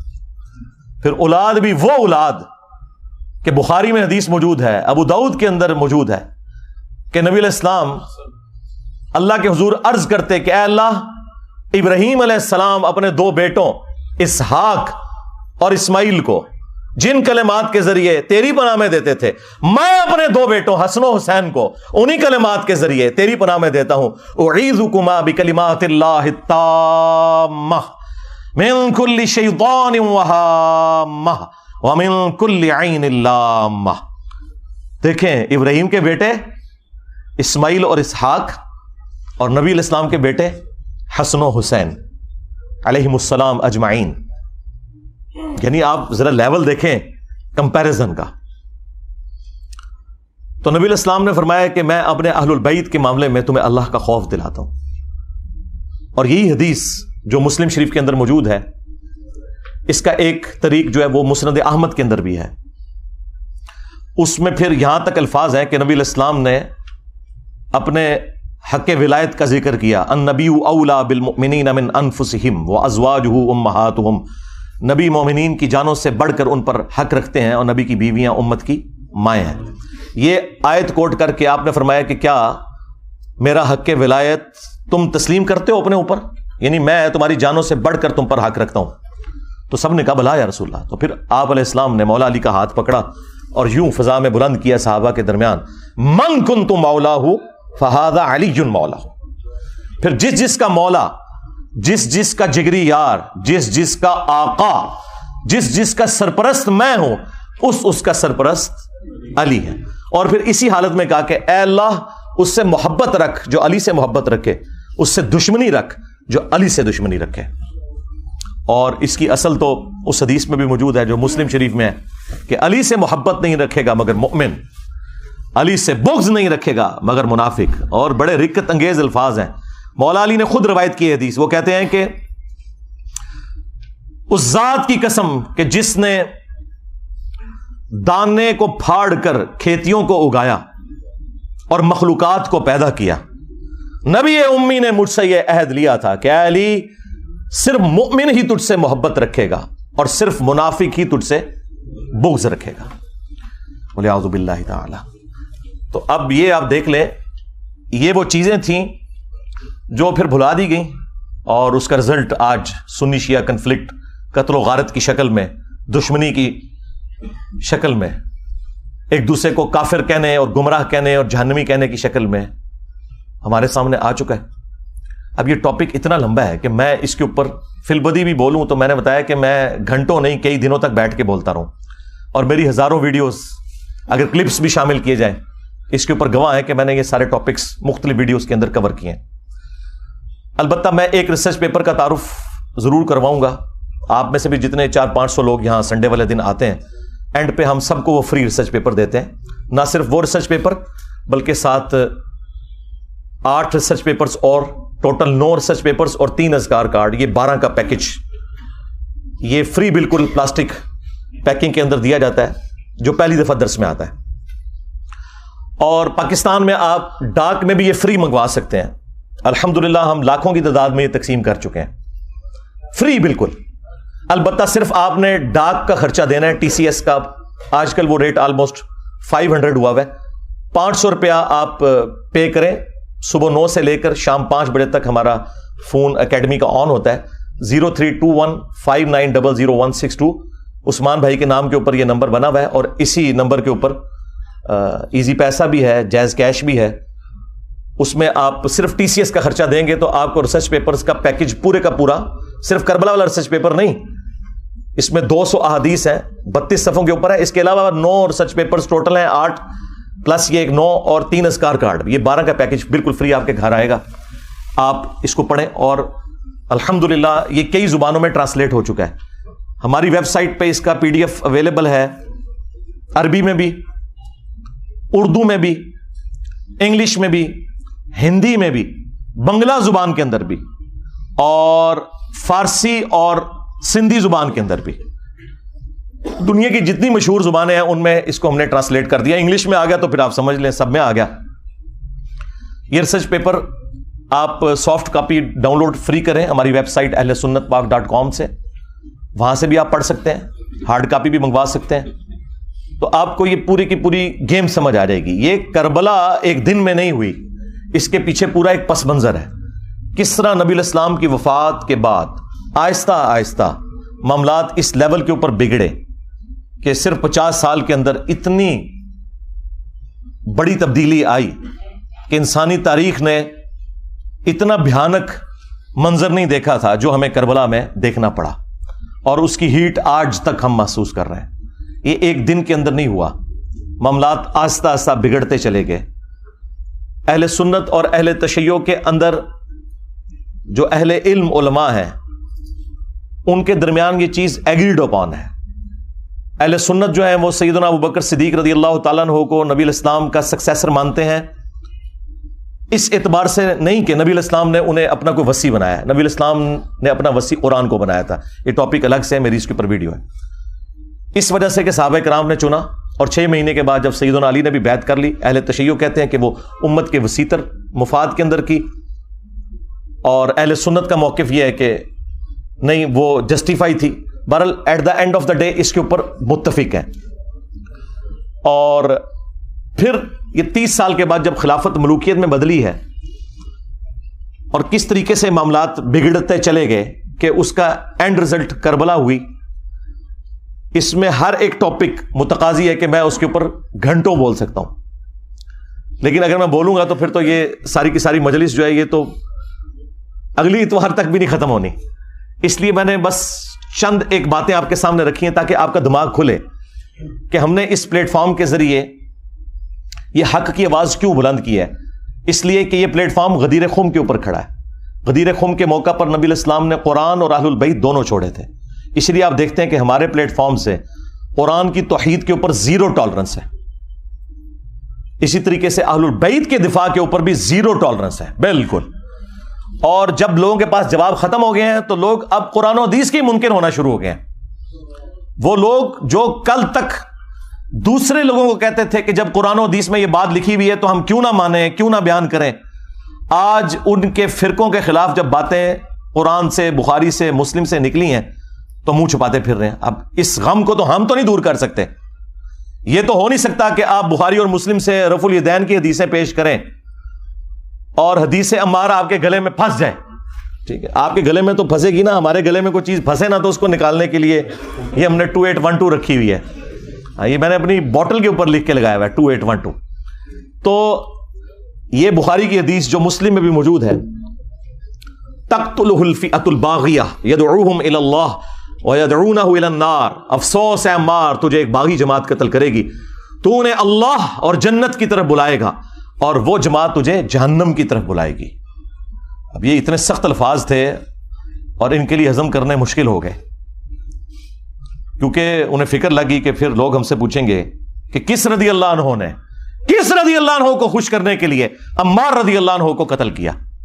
تو انہوں نے بجائے مقتولین کے ساتھ کھڑے ہوتے, یہ قاتلوں کے ناموں کے نعرے لگانا شروع ہو گئے, ان کے نام کی کانفرنسز کرنا شروع ہو گئے. تو کہتے ہیں جی یہ 5B ریسرچ پیپر کہاں سے آ گیا؟ سرکار جب آپ نعرے لگاؤ گے تو پھر 5B بھی آئے گا. ہاں یہ وہاں سے آیا ہے, یہ آپ نے خود اس کو دعوت دی ہے کہ یہ آئے میدان میں. مولانا مودودی رحمہ اللہ نے خلافت و ملوکیت ایبسولوٹلی نہیں لکھی تھی. اس زمانے میں محمود احمد عباسی ایک ناصبی تھا جس نے خلافت معاویہ اور یزید کتاب لکھی, ایک جھوٹی کتاب, حکمرانوں کی لکھوائی ہوئی تاریخ سے حوالے نقل کر کے, اور قرآن و حدیث کے خلاف وہ کتاب لکھی جس میں اس نے بنو امیہ کو اونچا کیا اور اہل البیت کو نیچے. تو اس کے جواب میں مولانا مودودی نے خلافت و ملوکیت لکھی تھی. وہ تو جواب دے رہے تھے. میں نے بھی 2009 کے اندر جب ڈاکٹر ذاکر نائک نے یزید کو رضی اللہ عنہ کہہ دیا, may Allah please with him. As far as your understanding about the wall of Karbala, you said that Yazid, may Allah be pleased with him, Yazid, may Allah be pleased with him, Yazid, may Allah be pleased with him, that he was ferocious and he was a villain, etc. There's difference of opinion. We're not here to discuss about history, and neither do I want to get a difference in the Muslim Ummah. What we say, there's a difference of opinion between the Sahaba. That is history. تو بجائے اس کے کہ اس کا رد ہوتا, چند ایک علماء نے کیا, لیکن اوورال ہنگامہ نہیں کھڑا کیا جس طرح میرے خلاف انہوں نے ہنگامہ کھڑا کیا ہوا ہے. ڈاکٹر ذاکر نائک کے اوپر کون سی FIR کٹوائی ہے انہوں نے یزید کے مسئلے کے اوپر, اور میرے اوپر آئے دن یہ FIR کٹواتے رہتے ہیں. اصل میں تو بنو امیہ کی محبت انہیں اس کے اوپر ابھارتی ہے نا, پیچھے تو مسئلہ وہی ہے. تو اور کبھی ٹرینڈ چلانے کی کوشش کرتے ہیں اور جھوٹے الزامات لگاتے ہیں. تو وہ ڈاکٹر ذاکر نائک نے جب 2009 میں یہ بات کی تو میں نے اس کے جواب میں ویڈیو ریکارڈ کروائی تھی, اور حسینیت اور یزیدیت کا تحقیقی جائزہ.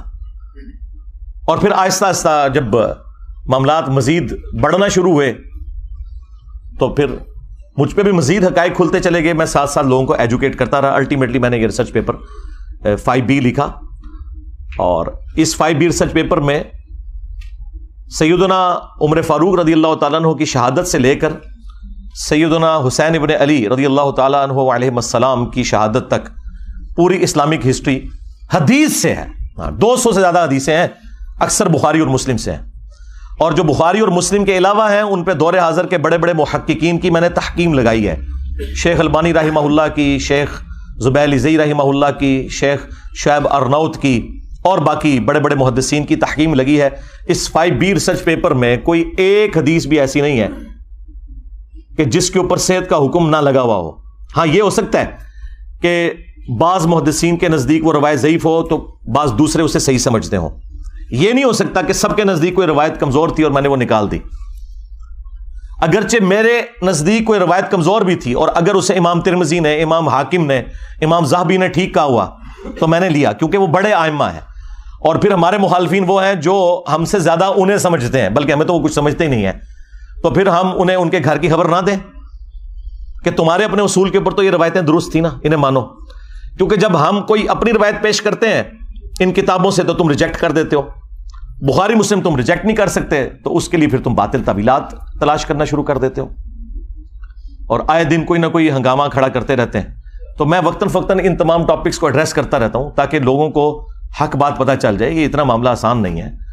اب یہ پورا ایک ٹاپک ہے کس طریقے سے یہ سارے کے سارے معاملات خلفائے راشدین کے بعد سیدنا علی کے دور میں جنگ جمل, صفین, نہروان, اور اس سے بھی پہلے حضرت عثمان کیوں شہید ہوئے. آپ کو تو کہانی کروائی نا انہوں نے کہ جی وہ عبداللہ ابن سبا نے یہ سارا معاملہ خراب کیا تھا. بالکل جھوٹ بولا.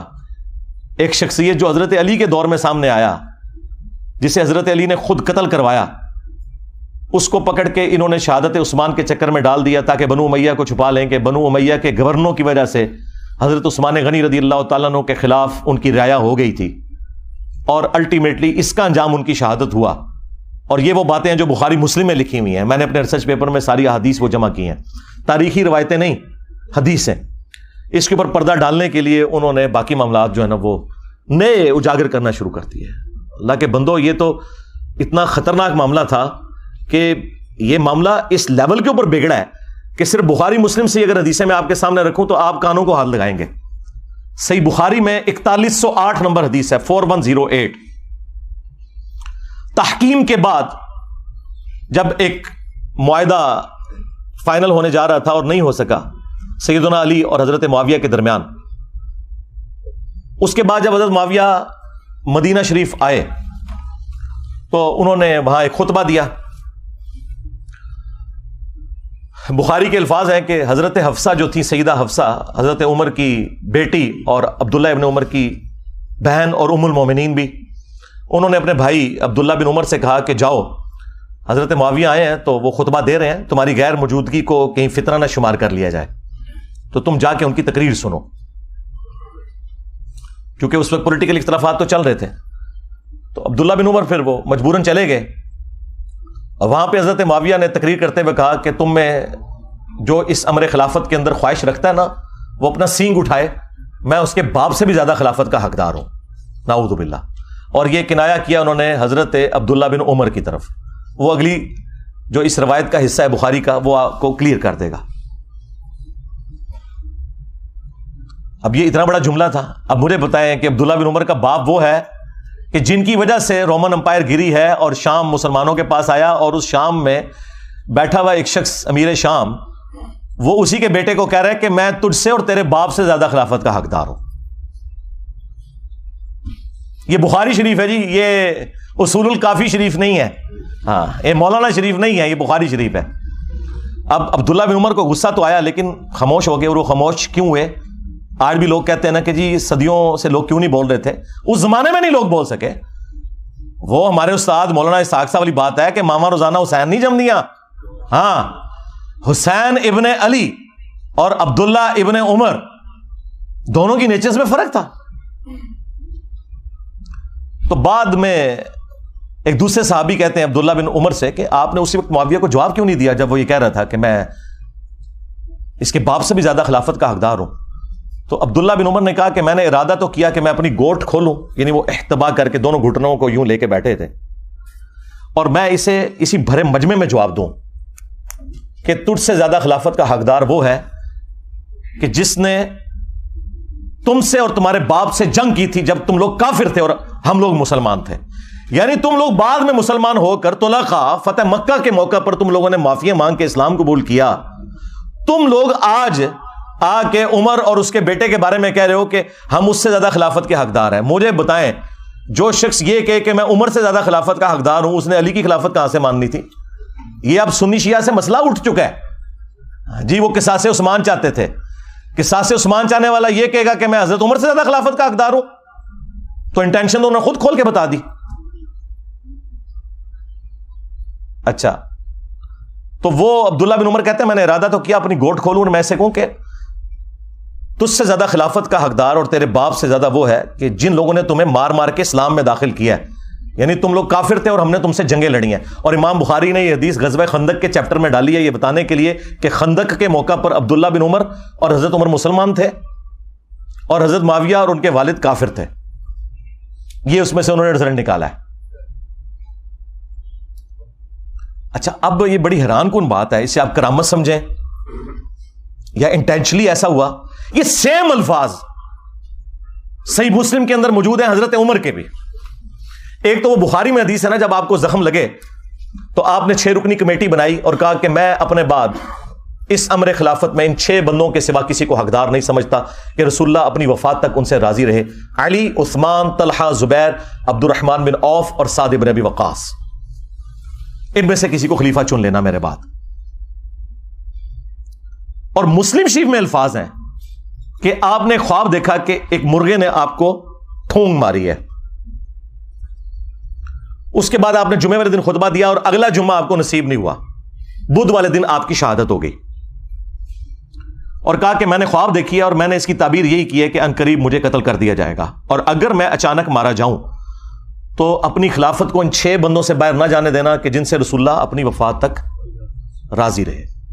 اس کے آگے بڑے خطرناک الفاظ ہیں کہ تم دیکھو گے کہ ان 6 بندوں کی مخالفت وہ لوگ کریں گے کہ جن کو میں نے اپنے ہاتھوں سے اسلام کے لیے مارا ہوا ہے, اور اگر وہ مخالفت میں سامنے آ جائیں تو سمجھ لینا کہ یہ لوگ اللہ کے دشمن اور کافر ہیں. اتنے سخت الفاظ ہیں.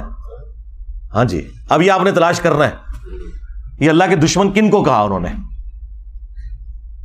کہ جن سے میں نے اسلام کے لیے خود جنگ کی ہے. لوگ کہتے ہیں یہ رومنز اور پرشینز کا ذکر ہو رہا ہے, اور رومنز اور پرشینز کو صحابہ کرام نے اپنے مشورے میں شامل کرنا تھا کہ حضرت آپ بتائیں کہ ہم نے کس کو خلیفہ چننا ہے. اور دوسرا, رومنز اور پرشینز تو رہی کوئی نہیں تھے, وہ تو گر گئے تھے حضرت عمر کے دور میں. یہ آپ اپنے اندر رہنے والے لوگوں کی بات کر رہے تھے کہ یہ وہ لوگ ہیں جن کو ہم نے مار مار کے اسلام میں داخل کیا ہے, اور یہی مخالفت کریں گے ان 6 بندوں کی. خیر اس کی ایکسپلینیشن میں علماء پہ چھوڑ دیتا ہوں. میں نے کوئی تشریح کی تو کہیں گے کہ ایتے وچ نہیں سی لکھیا, تون وچوں کڈ کے لکھے ایتے وچ تے ٹائم قیامت تک کی کڈ کے دس. اچھا مزے کی بات بتاؤں, یہ مسلم شریف کی حدیث جو ہے نا, یہ سیم حدیث سنن کبریٰ البیہقی کے اندر اسی سند کے اوپر ہے 100%, یہ مرغے کی ٹھونگ مارنے والی. اور اس کے اینڈ پہ لکھا ہے کہ سیدنا عمر 26 ذو الحجہ کو شہید ہوئے. مسلم شریف کی سند کے اوپر مسلم والی حدیث جو سنن کبریٰ البیہقی میں تھی, اس میں اینڈ پہ الفاظ یہ ہیں, باقی ساری حدیث سیم ہے, کہ 26 ذو الحجہ کو شہادت ہوئی بدھ والے دن حضرت عمر فاروق رضی اللہ تعالیٰ عنہ کی. تو سرکار یکم محرم کہاں سے نکال لیا؟ مسلم شریف میں 26 ذو الحجہ ہے, ظاہر سند وہی ہے.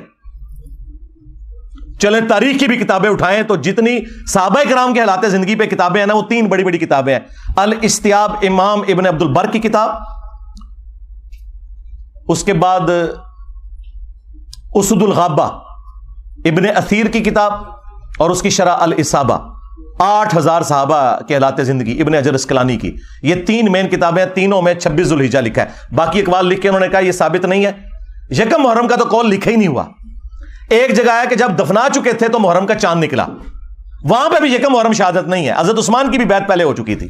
اتنا بڑا جھوٹ بولا. ادھر غدیر خم کی ڈیٹ انہوں نے 18 ذو الحجہ کو حضرت عثمان کی شہادت کے ساتھ جوڑ دیا, حالانکہ حضرت عثمان غنی رضی اللہ تعالیٰ عنہ کی شہادت 18 ذو الحجہ کو ہوئی نہیں ہے. ان ساری کتابوں میں آپ نکال کے دیکھیں تو آپ کو 18 ذو الحجہ کی ڈیٹ نہیں ملے گی, 12 ذو الحجہ کی ملے گی. ہر معاملے میں جہاں جہاں مولوی گھس سکتا تھا نا, اس نے گھسنے کی کوشش کی ہے. اور میں نے الحمدللہ مسلم شریف سے مولانا شریف کو باہر نکالا ہے. جیسے وہ جب تک آپ کتے کو باہر نہیں نا نکالتے کنویں سے, تو ڈول نکالنے سے وہ پاک نہیں ہوتا. تو یہ مسلم شریف میں الفاظ تھے کہ حضرت عمر نے کہا یہ 6 بندے ایسے ہیں کہ ان کی مخالفت وہ لوگ کریں گے جن کو میں نے اسلام کی خاطر مارا ہوا ہے. سیم الفاظ وہی حضرت عبداللہ بن عمر نے ریپیٹ کیے. حدیث ختم نہیں ہوئی بخاری کی, آگے الفاظ ہیں کہ عبداللہ بن عمر کہتے ہیں کہ میں نے ارادہ تو کیا تھا یہ ساری باتیں کروں, تو پھر مجھے جنت کی نعمتیں یاد آ گئیں اور میں نے انہی پر اکتفا کر لیا, اور پھر میں خون ریزی اور فتنے کے ڈر سے خاموش ہو کر اپنے معاملات کو میں نے اسی کے اوپر اکتفا کر لیا. وہ حدیث کا راوی کہتا ہے کہ عبداللہ بن عمر نے خاموش ہو کر اپنی جان بھی بچا لی اور اپنی عزت بھی بچا لی. ایک ماموں نے دوسرے ماموں سے اپنی جان اور عزت بچائی. ابھی عبداللہ بن عمر بھی تو ماموں ہے نا, جب انہوں نے رشتے اس طرح کے نکالے ہوئے ہیں تو عبداللہ بن عمر ماموں نہیں ہے, وہ خال المومنین نہیں ہے. تو وہ کہتے ہیں کہ عبداللہ بن عمر نے اپنی جان بھی بچا لی اور عزت بھی بچا لی. یعنی اس وقت کیسی کیٹاسٹرافک کنڈیشن تھی کہ لوگوں کو اپنی جان سے بھی ہاتھ دھونا پڑتا تھا. تو سرکار لوگ کہتے ہیں کہ بھی سارے حسین ابن علی کی طرح کیوں نہیں اکٹھے ہو گئے, اپنے بال بچوں کے ساتھ کیوں نہیں سامنے آ گئے؟ ایسا ہو نہیں سکتا میرے بھائی. یہ تو جن کا یعنی گھرانہ اتنا عالی ہے کہ جنہیں یہ پتا ہے کہ ہمارا کسی چیز کو ایکسپٹ کرنا, اس کو دین کا حصہ بنا دینا ہے, انہوں نے سامنے آنا تھا نا, باقی لوگوں نے کہاں سے آنا تھا؟ پھر سورہ مریم میں جو آیت ہے, اللہ تعالیٰ نے انبیاء کرام علیہم السلام کا ذکر کر کے فرمایا کہ جب انبیاء کرام دنیا سے چلے جاتے تھے نا, فخلف من بعدہم خلف, تو ان کے جانے کے بعد ایسے ناخلف لوگ جانشین ہوتے تھے, اضاعوا الصلاۃ, جو نمازوں کو ضائع کرتے تھے, واتبعوا الشہوات, اور وہ شہوات کی پیروی کرتے تھے, فسوف یلقون غیا, ان قریب یہ اپنے انجام کو پہنچ جائیں گے.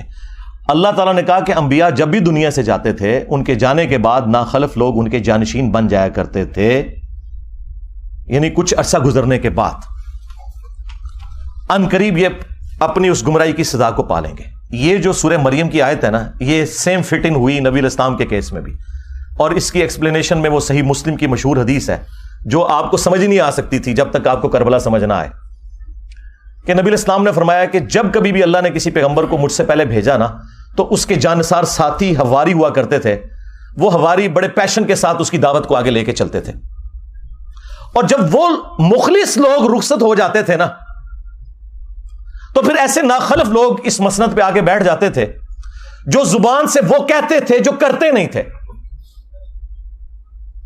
اور جس کے کرنے کا حکم دیا گیا ہوتا تھا اس کی مخالفت کرتے تھے، الٹ چلتے تھے۔ ایسے لوگوں کے خلاف جو اپنے ہاتھ سے جہاد کرے وہ مؤمن ہے۔ کون؟ حسین ابن علی۔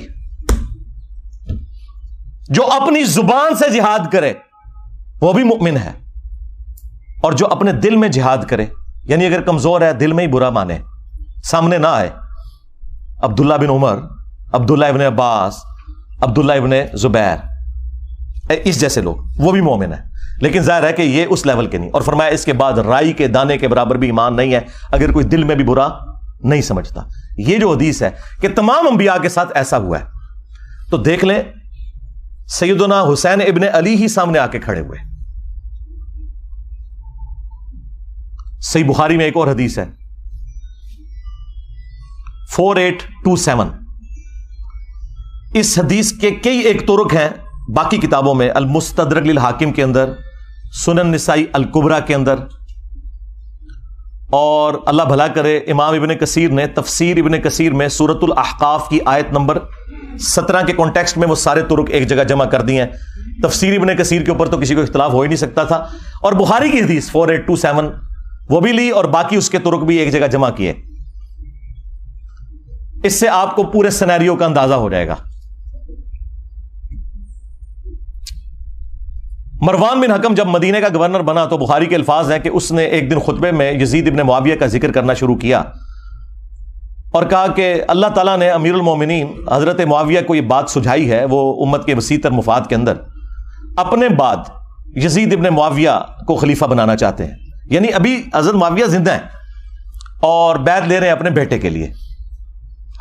اب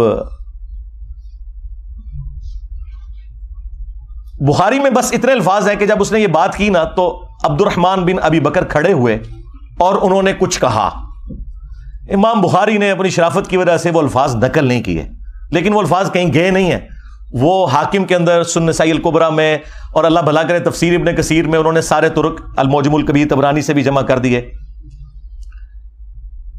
بخاری میں الفاظ ہیں کچھ کہا تو مروان نے کہا پکڑو اس کو، عبد الرحمن بن ابی بکر کو، تو وہ بھاگ کر حضرت عائشہ کے حجرے میں چھپ گئے۔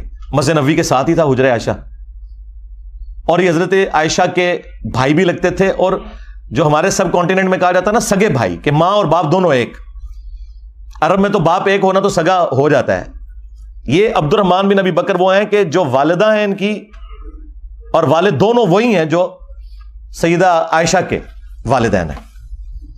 اب اس کو غصہ تو تھا لیکن اندر تو نہیں جا سکتا تھا، تو باہر سے اس نے کہا کہ ابو بکر کے بیٹے تیرے بارے میں ہی قرآن میں آیت نازل ہوئی ہے نا، وہ ایک کافر والی آیت لگا دی پکڑ کے۔ توبہ توبہ، یہ ہیں آل امیہ کی چاکری کرنے والے لوگ، کہ تیرے بارے میں آیت نازل ہوئی تھی نا کہ یہ کہتا ہے کہ اپنے ماں باپ کو کہتا ہے کہ تم لوگ جو مجھے یہ کہتے ہو کہ مرنے کے بعد دوبارہ زندہ کیا جاؤں گا، تو یہ اگلے لوگوں کی کہانی ہے، یہ قرآن کو جو اگلے لوگوں کی کہانیاں کہتا تھا نا ابو بکر کے بیٹے تو ہے وہ۔ اب حضرت عائشہ کو بڑا غصہ آیا، انہوں نے اندر سے جواب دیا اس کو خاموش ہو جا، آل ابی بکر کے بارے میں کوئی اور آیات نازل نہیں ہوئی جو میری برات میں نازل ہوئی تھی سورہ نور کی۔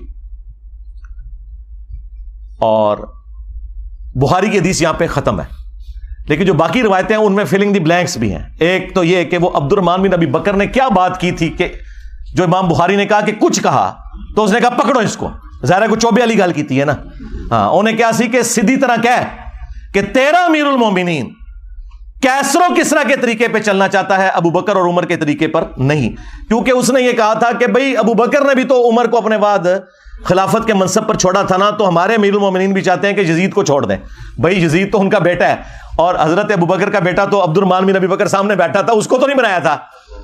تو اس کو تو غصہ آنا تھا کہ میں تو کوئی خلیفہ نہیں ہوں اور تو مثال کون سی دے رہا ہے, کدھر سے جوڑ کے کون سی بات فٹ کر رہا ہے.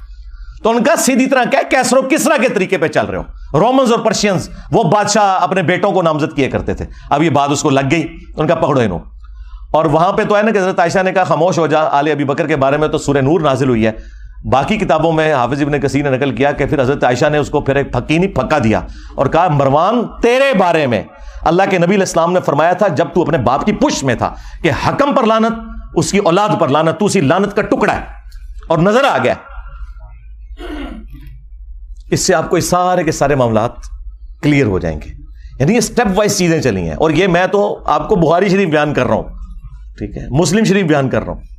معاملات کس لیول تک بگڑے ہیں. مسلم شریف میں حدیث ہے 4776, عبداللہ بن عمر بن عاص خانہ کعبے کے سائے میں بیٹھے میں اور لوگوں کو حدیث سنا رہے ہیں کہ اپنے امیر کی اطاعت کرو. اطاعت امیر کے اوپر حدیثیں سنا رہے ہیں. ایک تابعی عبد الرحمن بن عبد رب کعبہ کعبے کے سین میں داخل ہوتا ہے اور وہ جب ان کی گفتگو سنتا ہے تو کہتا ہے کہ حضرت یہ حدیث آپ نے خود نبی علیہ السلام سے سنی تھی کہ حکمرانوں کی اطاعت کرنی ہے. ان کا ہاں, میرے کانوں نے سنا, میری آنکھوں نے نبی علیہ السلام کو دیکھا, میرے دل نے آپ کی بات یاد کی. آگے تو اس نے ایسی بات کر دی کہ وہ ایکسپیکٹ نہیں کر رہے تھے. انہوں نے کہا آپ تو ہمیں کہہ رہے ہیں کہ امیر کی اطاعت کرو اور آپ کے چچا کا لڑکا معاویہ ابن ابی سفیان جو ہمارا حکمران ہے وہ تو ہمیں حکم دیتا ہے کہ ہم لوگوں کو ناحق قتل کریں اور حرام طریقے سے ان کا مال ہڑپ کریں, جبکہ قرآن میں اللہ تعالیٰ فرماتا ہے سورہ النساء کی آیت نمبر 29 تابعی نے کوٹ کر دی کہ ایک دوسرے کا مال ناحق طریقے سے ہڑپ مت کرو اور ایک دوسرے کو قتل نہ کرو. اب آپ ہمیں بتائیں کہ ہم اللہ کی بات مانیں یا اپنے حکمران کی بات مانیں, معاویہ بن ابی سفیان کی. اب عبداللہ بن عمر بن عاص تھوڑی دیر کے لیے خاموش ہو گئے. پھر انہیں سر اٹھا کر کہا کہ آندھا سے انجینئر کو نہیں دیکھنا. یہ نہیں کہا, میں جوک کے طور پہ کہہ رہا ہوں. انہوں نے کہا کہ معاویہ کی اطاعت کرو ان کاموں میں جس میں تمہیں اللہ کے مطابق چلائے اور جس میں وہ اللہ کی نافرمانی کا تمہیں کہے تم اس کی نافرمانی کرو. یہی ایٹیچیوڈ ہونا چاہیے. یعنی یہ آپ کو دور حکومت کے اندر جو ایک معاملات ہے نا وہ بھی اندازہ ہونا شروع ہو گیا کہ کس لیول کے اوپر معاملات بگڑ چکے ہوئے تھے. پھر صلح حسن کے حوالے سے بھی باتیں کرتے ہیں, وہ بھی آپ میرے اس میں پڑھ لیجئے گا, میری ویڈیوز بھی ریکارڈ ہیں. کربلا کے بعد کون سی صلح حسن رہ گئی. حسن ابن علی نے اس لیے صلح کی تھی کہ آپ انہیں زہر دے دیتے. المصنف ابن ابی شیبہ میں موجود ہے, زہر دیا گیا. اور ابو داؤد میں تو اتنی رکت انگیز حدیث ہے کہ پھر دربار شام میں اس چیز کی خوشی منائی گئی. ہاں ظاہر ہے جب آپ غم نہ کریں تو اسے خوشی منانا ہی کہا جائے گا نا. الٹا کوئی غم کی بات کر رہا ہے آپ اسے ٹوک دیں. مقدام بن مادی کر بیٹھے ہوئے ہیں, یہ حدیث مسند احمد میں بھی ہے اور سنن ابی داؤد میں بھی. شیخ زبیلی زئی اور شیخ ناصر الدین البانی دونوں نے اس حدیث کو ٹھیک کہا ہے. مقدام بن مادی کر بیٹھے ہوئے ہیں امیر شام کے دربار میں اور اتنے میں خبر پہنچتی ہے کہ حسن ابن علی شہید ہو گئے. تو مقدام بن مادی کر پڑھتے ہیں انا للہ و انا الیہ راجعون. ظاہر ہے عام مسلمان کی موت پہ بھی آپ نے یہی پڑھنا ہے. تو اب امام داؤد نے کہا کہ قال رجل, ایک مرد نے کہا. وہ کس مرد نے کہا؟ وہ مسند احمد میں ہے. قال معاویہ, معاویہ نے کہا تم حسن کے مرنے کو مصیبت سمجھتے ہو؟ اللہ اکبر. جب شاہ صاحب یہ بات کر رہے ہو تو شاہ کے وفادار تو ایک ہاتھ آگے جائیں گے. وہاں ایک چمچا بیٹھا تھا امیر شام کا, اس نے کہا حسن تو ایک آگ کا انگارہ تھا جسے اللہ نے بجھا دیا. نعوذ باللہ. اس جملے کا مطلب آپ سمجھتے ہیں کیا ہے؟ یعنی حسن کے ساتھ ظاہر ہے یہ ایک پیس ٹریٹی اور صلح حسن ہوئی ہوئی تھی, کچھ شرائط تھیں, تو آگ کا انگارہ اس لیے تھا کہ کسی بھی وقت ان شرائط کے ٹوٹنے کے اوپر حسن قیام کر سکتے ہیں, جو ان سے ہم نے وعدہ خلافیاں بھی کی ہیں اتنی زیادہ, سوائے ایک خمس ملتا تھا, باقی تو کوئی بھی شرط پہ عمل نہیں ہوا. تو حسن آگ کا ایک انگارہ تھا جسے اللہ نے بجھا دیا. اب یہ بات حضرت مقدام بن مادی کرب نے جب سنی تو انہیں تو لگ گئی آگ. انہوں نے کہا کہ معاویہ تم نے مجھ سے ایسی بات کی ہے جس سے مجھے تکلیف ہوئی ہے, اللہ کی قسم میں اس وقت تک یہاں سے نہیں اٹھوں گا جب تک تمہیں بھی اسی طرح تکلیف نہ دوں. اور معاویہ اگر میں سچ بولوں تو میری تصدیق کرنا, اور اگر جھوٹ بولوں تو کہہ دینا کہ میں جھوٹ بول رہا ہوں. پھر انہوں نے کہا کہ اے معاویہ, کیا اللہ کے نبی علیہ السلام نے یہ نہیں فرمایا تھا کہ چیتوں اور درندوں کی کھالیں ان کو پہننے, ان کو اوڑھنے سے کیا اللہ کے نبی علیہ السلام نے منع نہیں فرمایا تھا؟ کیا اللہ کے نبی صلی اللہ علیہ وآلہ وسلم نے سونے چاندی کے جو برتن ہیں ان کو استعمال کرنے سے منع نہیں فرمایا تھا؟ اب وہ جو حرمت والی چیزیں وہ گنواتے چلے گئے اور حضرت معاویہ تصدیق کرتے چلے گئے, اور اینڈ پہ بتا انہوں نے کیا بولا؟ انہوں نے کہا یہ سارے حرام کام تیرے گھر میں ہو رہے ہیں. ٹھیک ہے, یعنی تیرے اپنے گھر کی حالت یہ ہے اور تو حسن بن علی کے بارے میں بات کر رہا ہے. اور پھر انہوں نے ایک جملہ بولا کہ میں حسن کی موت کو مصیبت کیوں نہ جانوں کہ اللہ کے نبی علیہ السلام اپنے زانوں پر ایک طرف حسن ابن علی کو بٹھاتے تھے, دوسری طرف حسین ابن علی کو, اور کہتے تھے حسن مجھ سے ہے, حسین علی سے ہے. اب یہ ساری کی ساری عزت افزائی انورٹڈ کاماز میں جب کروائی امیر شام نے, تو انہوں نے کہا مقدام مجھے پتا تھا میں باتوں میں تم سے نہیں جیت سکتا. اور پھر انہوں نے کہا کہ لاؤ مال و دولت مقدام کو بھی دو, ان کے ساتھیوں کو بھی دو. تو مقدام کو جو انہوں نے گفٹ دیے وہ وہی انہوں نے غریب لوگوں میں ادھر ہی تقسیم کر دیے. بعد میں پھر امیر شام نے پوچھا کہ وہ گفٹس کا کیا بنا, تو انہوں نے کہا کہ مقدام نے تو سب کچھ یہیں پہ تقسیم کر دیا. تو انہوں نے پھر ان کی تعریف کی کہ ہاں مقدام تو پھر مقدام ہے نا. یعنی وہی جو حکمرانی کی مجبوریاں ہیں جڑی ہوئی وہ مجبور کرتی ہیں. کہاں بنو عباس نے شیعان علی کو استعمال کیا بنو امیہ کو الٹنے کے لیے, اور جب حاکم بنے تو بنو امیہ سے بھی زیادہ مظالم کرنے شروع کر دیے. کیوں؟ یہ بس ایک کرسی کا تقاضا تھا, یہ جس کے نیچے جاتی ہے نا اس کے اندر وہ ساری خرابیاں پیدا ہونا شروع ہو جاتی ہیں.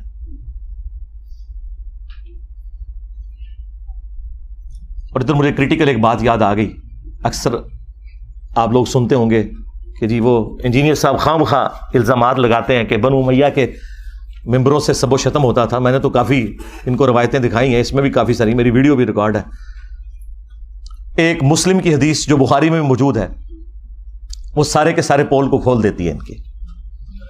اس کا کچھ حصہ بخاری کے اندر ہے اور تفصیل اس کی مسلم کے اندر موجود ہے. اور مسلم شریف میں اس کو سپورٹیو ایک اور حدیث بھی موجود ہے. اسی کے اوپر میرا خیال ہے میں اکتفا کرتا ہوں. میں نے تو کہا تھا کہ میں نے برکت حاضری لگوانی ہے نا اس موقع کے اوپر, تو وہ لگوا لوں. آپ کو پتا ہے کہ تقی عثمانی صاحب نے امیر شام کے دفاع کے اوپر ایک جھوٹی کتاب لکھی ہے اپنے زوم میں مودودی صاحب کے رد پہ, اور اس میں انہوں نے عجیب و غریب باتیں لکھی. ان میں سے ایک یہ لکھی کہ یہ حضرت علی پہ سب و شتم کرنا کوئی ثابت نہیں. ایک روایت بخاری میں ملتی ہے اس میں بھی سب کا لفظ ہے اور سب کا مطلب تنقید ہوتا ہے, اور یہ جملہ انہوں نے ساری دیوبندی عوام کو رٹوا دیا. بھائی اگر یہ تو انہوں نے جان بوجھ کے کیا ہے تو پھر تو منافقت کی ہے.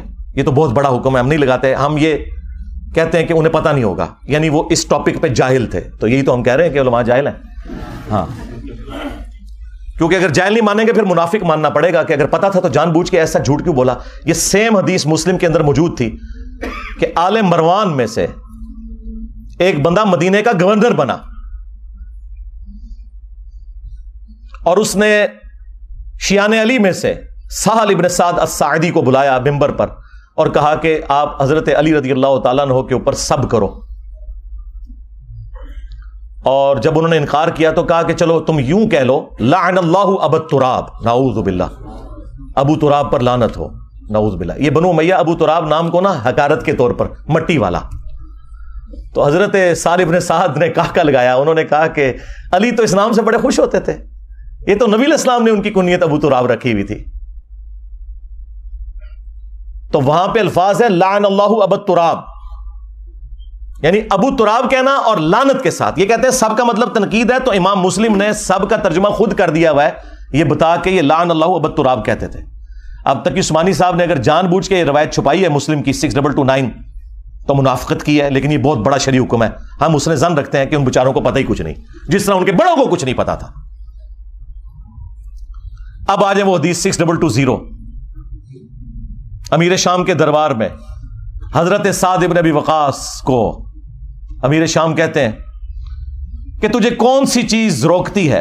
الفاظ امر معاویہ، معاویہ نے حکم دیا تو سعد ابن ابی وقاص نے کہا کہ میں کبھی بھی علی کے اوپر سب یعنی کہ لعنت نہیں کروں گا، کیونکہ دوسری حدیث میں لعنت کے الفاظ موجود ہیں. تو انہوں نے کہا تمہیں کون سی چیز روکتی ہے کہ تم ابو تراب کے اوپر سب نہیں کر رہے. ابو تراب، اور یہ وابیوں کا جو ابا ہے نا ابن تیمیہ، اس نے اس روایت کو منہاج السنہ میں کوٹ کیا ہے اور اس نے خود مانا ہے، اس نے فلنگ دی بلینکس کیا ہے کہ ماموں نے حکم دیا تھا سب کروانے کا. ان کا ابا مان کے گیا. اب یہ پتہ نہیں کیوں نہیں اپنے ابے کو مانتے. مسلم شریف میں لکھا ہوا تھا. تو حضرت سعد نے کہا کہ میں نے 3 باتیں علی کے بارے میں ایسی سنی ہے کہ مجھے ایک بھی مل جاتی نا سرخ اونٹوں سے بہتر تھا. سن معاویہ، غزوہ تبوک کے موقع پر نبی علیہ السلام نے عورتوں اور بچوں پر اپنا جانشین چھوڑا مولا علی کو، اور یہ پہلا اور آخری موقع تھا کہ کسی جنگ میں مولا علی شریک نہیں ہو رہے تھے.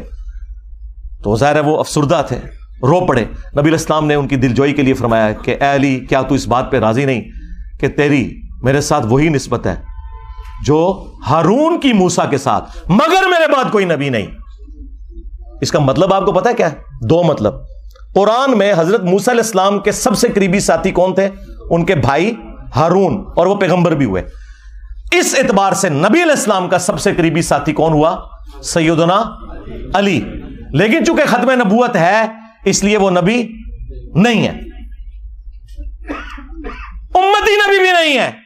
تو اگر مولا علی امتی نبی نہیں ہے تو غلام احمد قادیانی دجال تھے، شاہی کوئی نہیں. یہ حدیث ختم نبوت کے اوپر بھی پیرا دے رہی ہے.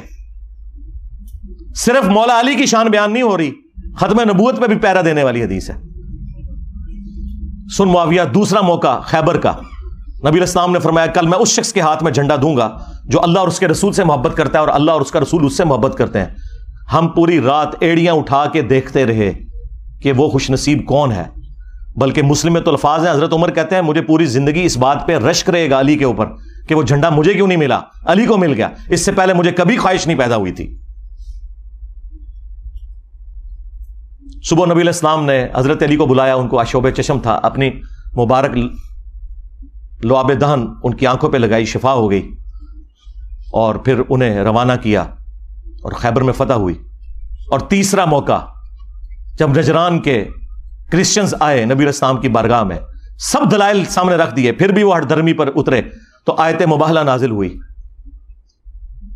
ندعو ابناءنا ابناءکم ونساءنا ونساءکم وانفسنا وانفسکم ثم نبتہل فنجعل لعنت اللہ علی الکاذبین. اے نبی ان سے کہو اپنے بیٹوں کو لے آؤ، ہم بھی اپنے بیٹوں کو لے آتے ہیں. تم بھی اپنی عورتوں کو لے آؤ، ہم بھی اپنی عورتوں کو لے آتے ہیں. تم خود آ جاؤ، ہم خود آ جاتے ہیں.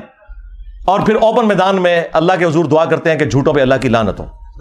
اور نبی علیہ السلام نکلے مولا علی، حسن، حسین اور فاطمہ کو لے کر. حالانکہ آپ کی 9 بیویاں تھیں، ان کو نہیں لے کر آئے، وہ بھی اہل البیت ہیں، لیکن یہ اسپیشل پروٹوکول. اور کہا اللہم ہؤلاء اہل بیتی، اے اللہ یہ میرے اہل البیت ہیں. یہ 3 فضائل دربار شام میں بیان کیے حضرت سعد ابن ابی وقاص نے، اس بات کی دلیل پر کہ میں مولا علی پہ کبھی بھی سب و شتم نہیں کروں گا. امام نووی جو ہے نا اہل سنت میں، اس کی آخری کوشش ہوتی ہے کسی طریقے سے نا بنو امیہ کے اوپر پردہ ڈالے. یہاں اس نے پتہ کیا پردہ ڈالنے کی کوشش کی؟ اس نے کہا کہ وہ اصل میں میر شام یہ کہہ رہے تھے کہ مجھے کوئی علی کے فضائل سناؤ، کیونکہ یہ لوگ گالیاں دیتے ہیں، میں ان کو قائل کروں.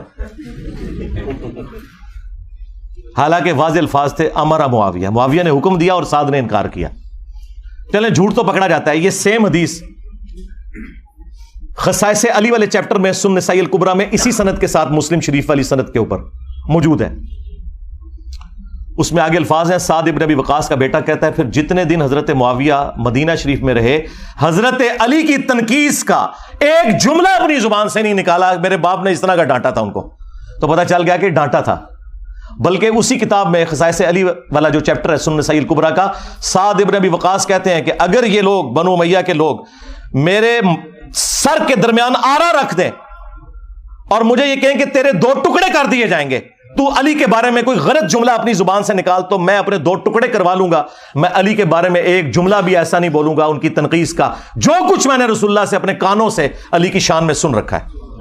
صلو علی محمد وعلی محمد، اللہم صلی علی محمد وعلی آل محمد واصحاب محمد وازواج محمد اجمعین الی یوم الدین.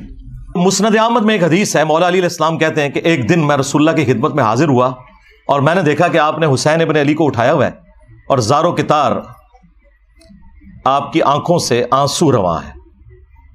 تو میں نے کہا یا رسول اللہ میرے ماں باپ آپ پر قربان، آپ کو کس نے غمگین کر دیا؟ بلکہ یہ حدیث جو سٹارٹ ہوتی ہے نا کہ نینوا نامی ایک مقام تھا، جنگ صفین پر جاتے ہوئے مولا علی علیہ السلام اپنی سواری پر یہ کہہ رہے ہیں اصبر یا ابا عبداللہ، اے ابو عبداللہ صبر کرنا. تو ساتھی کہتے ہیں کہ حضرت یہ آپ کس سے باتیں کر رہے ہیں؟ تو انہوں نے کہا کہ مجھے ایک حدیث یاد آ گئی اسی مقام کے بارے میں. نبی علیہ السلام نے فرمایا تھا جب میں آپ کی خدمت میں حاضر ہوا اور آپ نے حسین ابن علی کو اپنی گود میں اٹھایا ہوا ہے اور آنکھوں سے زار و کتار آنسو رواں ہے. میں نے کہا یا رسول اللہ میرے ماں باپ آپ پر قربان، آپ کو کس نے غمگین کر دیا؟ تو نبی علیہ السلام نے کہا کہ ابھی ابھی جبرائیل علیہ السلام میرے پاس آئے تھے اور کہا کہ آپ اس بچے سے اتنی محبت کرتے ہیں اور اس بچے کو دریائے فرات کے کنارے پیاسا شہید کر دیا جائے گا. اور میری خواہش پر انہوں نے یوں ہاتھ مار کر کربلا کی وہ جو سرخ مٹی ہے وہ بھی مجھے دکھائی. اس کی وجہ سے میں غمگین ہو گیا اور میری آنکھوں سے آنسو رواں ہو گیا. یہ غم حسین ہے جو نبی علیہ السلام کی زندگی میں بھی آپ کو ہے اور وفات کے بعد مسند احمد میں یہ حدیث موجود ہے. ابن عباس کہتے ہیں کہ ایک دوپہر کو میں نے نبی علیہ السلام کو خواب میں دیکھا، پرانگدہ حالت ہے، بال بکھرے ہوئے ہیں، ہاتھ میں خون کی ایک شیشی اٹھائی ہوئی ہے. اور میں نے کہا یا رسول اللہ میرے ماں باپ آپ پر قربان، آپ کی حالت کس نے کر دی؟ آپ نے فرمایا کہ میں صبح سے حسین اور اس کے ساتھیوں کا خون جمع کر رہا ہوں. یعنی ایک تمثیل کے طور پر دکھایا گیا نبی علیہ السلام کو خواب میں. وہ کہتے ہیں میں گھبرا کر اٹھا اور میں نے وہ دن اور تاریخ نوٹ کر لی اور بعد میں چونکہ اس زمانے میں تو کمیونیکیشن اتنی فاسٹ نہیں تھی، پتہ چلا کہ اسی دن یعنی 10 محرم کو عاشورہ کے دن 61 ہجری کے اندر حسین ابن علی کو اور ان کے ساتھیوں کو شہید کیا گیا کربلا کے اندر. اب یہ حدیث مسند احمد کی اس پر گواہ ہے کہ نبی علیہ السلام اپنی وفات کے بعد بھی اللہ کی جنتوں میں غمگین ہے اس بات پر کہ حسین ابن علی کو شہید کیا گیا. بلکہ انڈیا پاکستان میں جو وہابی فرقے کے لوگ ہیں، دیوبندی اور اہل حدیث، ان کے جو بڑے بزرگ ہیں اسماعیل دہلوی، انہوں نے اسی حدیث کو نقل کر کے ساتھ لکھا ہے یزید پلید. اب یہ آج کل کے یزید کے جو وفادار ہیں یہ پلید لوگ پتہ نہیں کہاں سے آئے، ان کے بڑے تو یزید کو لکھتے ہی یزید پلید تھے کہ اس کی اس ایکٹیویٹی کی وجہ سے نبی علیہ السلام اللہ کی جنتوں میں بھی غمگین ہے. یہ باقاعدہ انہوں نے جو کتاب ہے تذکیر الاخوان ما تقویت الایمان اس کے اندر نقل کیا ہوا ہے، یزید پلید لکھا ساتھ اور یہ حدیث کوٹ کی. تو غم حسین تو جاری ہے. صحیح بخاری میں حدیث ہے، یہ ترمذی میں بھی موجود ہے کہ حسین ابن علی کا سر کاٹ کر عبید اللہ ابن زیاد کے سامنے لا کر رکھا گیا اور اس میں امام بخاری نے لکھا ہے برأس الحسین علیہ السلام، حسین علیہ السلام کا سر. امام بخاری نے حسین کے ساتھ علیہ السلام لکھا ہے. مولوی نے نا اردو ترجمے میں نا رضی اللہ عنہ کر دیا. اسلام 360 میں بھی عربی میں لکھا ہے علیہ السلام، اردو ترجمے میں رضی اللہ عنہ. کتنی 2 نمبری کرتا ہے مولوی. تو عبید اللہ ابن زیاد ان کے حسن میں کوئی کلام کرنا شروع ہو گیا اور چھڑی سے بجائے یہ کہ اس سر مبارک کو چومتا کوئی کلام کیا تو انس ابن مالک پاس کھڑے تھے تو انہوں نے زبان سے کلمہ حق بلند کیا اور کہا کہ حسین ابن علی رسول اللہ کے سب سے زیادہ ہم شکل تھے. اور حدیث کے الفاظ ہیں کہ اس وقت حسین ابن علی کے سر اور داڑھی میں وسمے کی بوٹی سے رنگا ہوا تھا، یعنی کالا کیا ہوا تھا انہوں نے سر اور داڑھی کے بالوں کو. اچھا اس حدیث کی شرح پتہ کیا لکھی ہے اہل حدیثوں نے؟ وسما اس بوٹی کو کہتے ہیں جو بالوں کو کالا کرنے کے لیے استعمال ہوتی ہے. یہ حدیث کی شرح ہوئی ہے. اور جو اتنا بڑا واقعہ کہ حسین ابن علی کو شہید کر دیا گیا, ان کا سر کاٹ کے پیش کیا گیا گورنر یزید عبید اللہ ابن زیاد کے سامنے, وہ اناٹینڈڈ چھوڑ دیا. یعنی اونٹ نکل لیتے ہیں, یہ مچھر چھانتے پھرتے ہیں. ہمیں تو قرآن میں اللہ تعالیٰ نے حکم دیا تھا, قل لا اسألکم علیہ اجرا الا المودۃ فی القربہ. اے نبی ان سے فرماؤ کہ میں اس دعوت و تبلیغ کے بدلے میں تم سے کچھ نہیں ڈیمانڈ کرتا, ہاں جو میری قرابت داری ہے اس کا تو لحاظ رکھو. اچھا اس آیت کی شرح دو طریقے سے ہوئی ہے. ابن عباس اس کی شرح یوں کرتے ہیں کہ نبی علیہ السلام, جو بخاری میں موجود ہے, کہ نبی صلی اللہ علیہ وآلہ وسلم کے جو رشتہ دار تھے, جو دوسرے قبیلے کے لوگ تھے, انہیں اس حوالے سے کہا گیا کہ تم اپنی قرابت داری کا تو لحاظ رکھو, تم تو اتنے مہمان نواز ہو, تو یہ تو تمہارے اپنے قبیلے سے ہیں.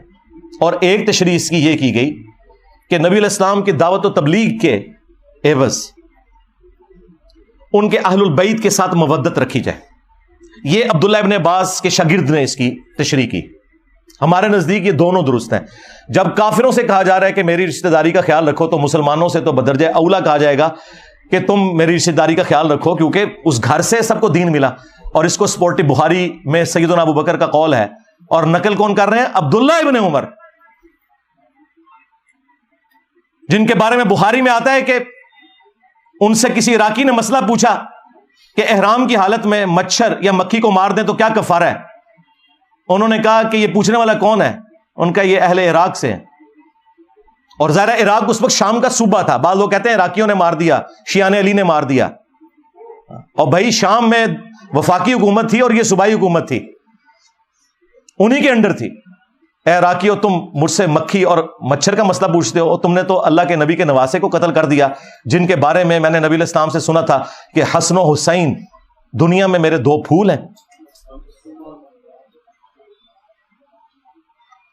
تو حضرت ابوبکر صدیق کا قول ہے بخاری میں, عبداللہ بن عمر کہتے ہیں کہ حضرت ابوبکر فرمایا کرتے تھے, محمد کے قرب کو اہل بیت محمد کے قرب میں تلاش کرو. اب مجھے بتائیں, جو رسول اللہ صلی اللہ علیہ وآلہ وسلم کے قرب کو ان کے اہل البیت کے قرب میں تلاش کر رہے ہیں خود, کیا کبھی وہ یہ دعویٰ کر سکتے ہیں کہ ہم اہل البیت سے افضل ہیں؟ اللاجیکل بات ہے یہ کہنا کہ جی بخاری میں موجود ہے, ابو داؤد میں بھی, کہ عبداللہ بن عمر کہتے ہیں کہ ہم نبی علیہ السلام کے زمانے میں افضلیت دیتے تھے حضرت ابوبکر کو, عمر کو اور عثمان کو, اس کے بعد افضلیت نہیں دیتے تھے. تو بھائی یہ لوگوں میں فضیلت کی بات ہے. اہل البیت بالکل الگ ہے, جن کے گھر سے دین ملا. دوسرے اصحاب نبی کے گھر والوں کے بارے میں یہ سوچ سکتے ہیں کہ جس گھر سے ہمیں دین مل رہا ہے ہم ان سے بہتر ہو جائیں گے؟ Not at all, never. جب لوگوں میں افضلیت کی بات ہو رہی ہے تو ادر دین اہل البیت ہے علیہم السلام اجمعین. اور پھر المستدرک للحاکم میں حدیث موجود ہے, نبی علیہ السلام نے فرمایا اگر کوئی شخص پوری زندگی حجر اسود اور مقام ابراہیم کے درمیان نمازیں پڑھتا رہے اور روزے رکھتا رہے, اسی حالت میں مرے نیکوکاری میں, لیکن ہم اہل البیت کا بغض اس کے دل میں ہوا, تو اللہ تعالیٰ اسے ضرور جہنم کی آگ میں داخل کرے گا. قل اعوذ باللہ تعالیٰ. یہ کہتے ہیں جی کربلا کیوں ڈسکس کرتے ہیں جی, کیا آخرت میں پوچھا جائے گا؟ جی پوچھا جائے گا. جب آپ کی جنت اور جہنم کا فیصلہ اہل البیت کی محبت پر ہو رہا ہے تو پوچھا نہیں جائے گا؟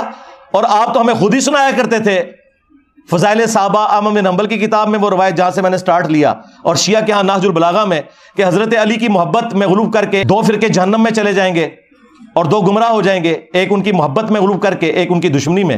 تو جب آپ خود جنت اور جہنم کا فیصلہ سیدنا علی اور اہل البیت کی محبت پہ کرتے تھے, اس وقت صرف اتنا ہی تھا کہ آپ نے دوسروں کو کہنا تھا رافضی اور اپنے آپ کو ناصبی ماننے سے انکار کرنا تھا. تو یہ آپ نے دو نمبریاں کی ہیں, اس کا رزلٹ پھر اسی شکل میں نظر آنا تھا. جب گمراہی بڑے لیول کی اٹھتی ہے نا تو پھر کوئی بڑے لیول کی بلا چاہیے ہوتی ہے. ہاں, وہ آپ نے دیکھا تھا نا کہ حضرت موسیٰ علیہ السلام کا اژدہا سارے سانپوں کو کھا گیا, ہے رسیہ تھی, ایک اژدہا سارے سانپوں کو کھا گیا. تو یہ جتنے سانپ نکلے ہوئے تھے نا جنہوں نے اس دین کے ساتھ غداری کی, ایک انجینئر سب پہ بھاری ہو گیا. ہاں الحمدللہ. اور یہ اللہ تعالیٰ کی سنت ہے. اللہ تعالیٰ نے 300 سال کی فرعون کی حکومت اس شخص کے ہاتھوں سے ختم کروائی جس کی زبان میں بھی لکنت تھی, موسیٰ علیہ السلام. اللہ تعالیٰ ہمیشہ کمزوروں کو اٹھا کے نا طاقتور لوگوں کے اوپر غلبہ دیتا ہے, یہ بتانے کے لیے کہ ان کے پیچھے اللہ کی طاقت ہے. تو الحمدللہ آج دیکھ لیں ہمارے اس پلیٹ فارم کی برکت سے پوری دنیا کے اندر سنی ہو شیعہ ہو, محرم کا مہینہ جب بھی آتا ہے ہماری ویڈیوز شیئر ہوتی ہیں. اور الحمدللہ صدیوں میں جو گراوٹ آئی تھی غلو کی شکل میں دونوں طرف, وہ کافی حد تک ایڈریس ہوئی ہے. اور مجھے اب امید ہے کہ اب یہ راستہ اس طرف چل پڑا ہے کہ امام محمد بن عبداللہ المہدی علیہ السلام کے لیے یہ راہ ہموار ہو رہی ہے. کیونکہ یہ ہو نہیں سکتا کہ امام مہدی سنیوں میں آ جائیں اور شیعہ مان لیں, اور شیعہ میں آ جائیں تو سنی مان لیں. اس کے لیے ضروری تھا کہ سنی شیعہ کی تفریق سے بالا تر ہو کر لوگ اپنے ڈفرینسز ضرور رکھیں, لیکن الٹیمیٹلی اس بنیاد کے اوپر قتل و غارت نہ کریں. اور اہل البیت جو کہ کامن ہستی ہیں ان کے ساتھ اپنا جو عقیدت والا معاملہ ہے وہ تو اپنی جگہ رکھیں. المعجم الکبیر طبرانی کے اندر صحیح سند سے ابراہیم نخعی کا قول موجود ہے, جو بخاری اور مسلم کی احادیث کے راوی ہیں. 50 ہجری میں پیدا ہوئے اور 96 ہجری میں فوت ہوئے. کربلا جب ہوئی ان کی عمر 11 سال تھی. تو وہ ناسبیوں کو سمجھانے کے لیے اکثر فرمایا کرتے تھے کہ بالفرض اگر میں قاتلین حسین میں شامل ہوتا اور قیامت کے دن اللہ تعالیٰ مجھے معاف بھی کر دیتا اور میں جنت میں بھی پہنچ جاتا, تب بھی میں رسول اللہ کا سامنا جنت میں نہیں کر سکتا تھا کہ کہیں حضور مجھ سے پوچھ ہی نہ لے کہ تو دنیا میں میرے حسین کے قاتلین میں شامل تھا. یعنی اب اس سے بڑی کیا بات ہو سکتی ہے. یعنی ابراہیم نخعی اہل سنت کے بڑے امام, بخاری اور مسلم کے راوی اور امام حنیفہ کے دادا استاد, وہ یہ کہہ رہے ہیں کہ اگر مجھے اللہ تعالیٰ معاف کر کے جنت میں بھی پہنچا دے اور بالفرض میں قاتلین حسین میں شامل ہوتا نا, تو میں رسول اللہ کا سامنا جنت میں بھی نہیں کر سکتا تھا کہ رسول اللہ مجھ سے پوچھ لیں گے. یہ وہی بات ہے جو میں نے شروع میں عرض کی تھی کہ واشی کو نبی علیہ السلام نے قتل حمزہ کے 5 سال کے بعد فتح مکہ کے موقع پر فرمایا کہ تیرا ایمان تو قبول ہے لیکن اپنی شکل نہیں مجھے دکھانی کیونکہ مجھے چچا یاد آتا ہے. اور چچا کی محبت اور اولاد کی محبت کتنا فرق ہے. اب مجھے بتائیں, جو قاتلین حسین کا دفاع کرتے ہیں, قاتلین حسین کو اونچا کرتے ہیں, اہل البیت کو نیچا کرتے ہیں, یہ لوگ کس منہ سے رسول اللہ صلی اللہ علیہ وآلہ وسلم کا قیامت کے دن سامنا کریں گے؟ یہ سوچنے کی بات ہے. بس آج کے اس محرم کی مجلس میں 4 محرم الحرام 1445 ہجری بمطابق 23 جولائی 2023 کا یہی میسج ہے کہ ہم نہ رافضی ہیں نہ ناصبی ہیں, بلکہ ہم اہل البیت سے محبت کرنے والے ہیں. اللہ تعالیٰ قیامت والے دن ہمیں اپنے محبوب صلی اللہ علیہ وآلہ وسلم, ان کے اہل البیت, ان کے جانثار خلفائے راشدین اور صحابہ کرام کا ساتھ نصیب فرمائے, ان کے ساتھ محشور فرمائے.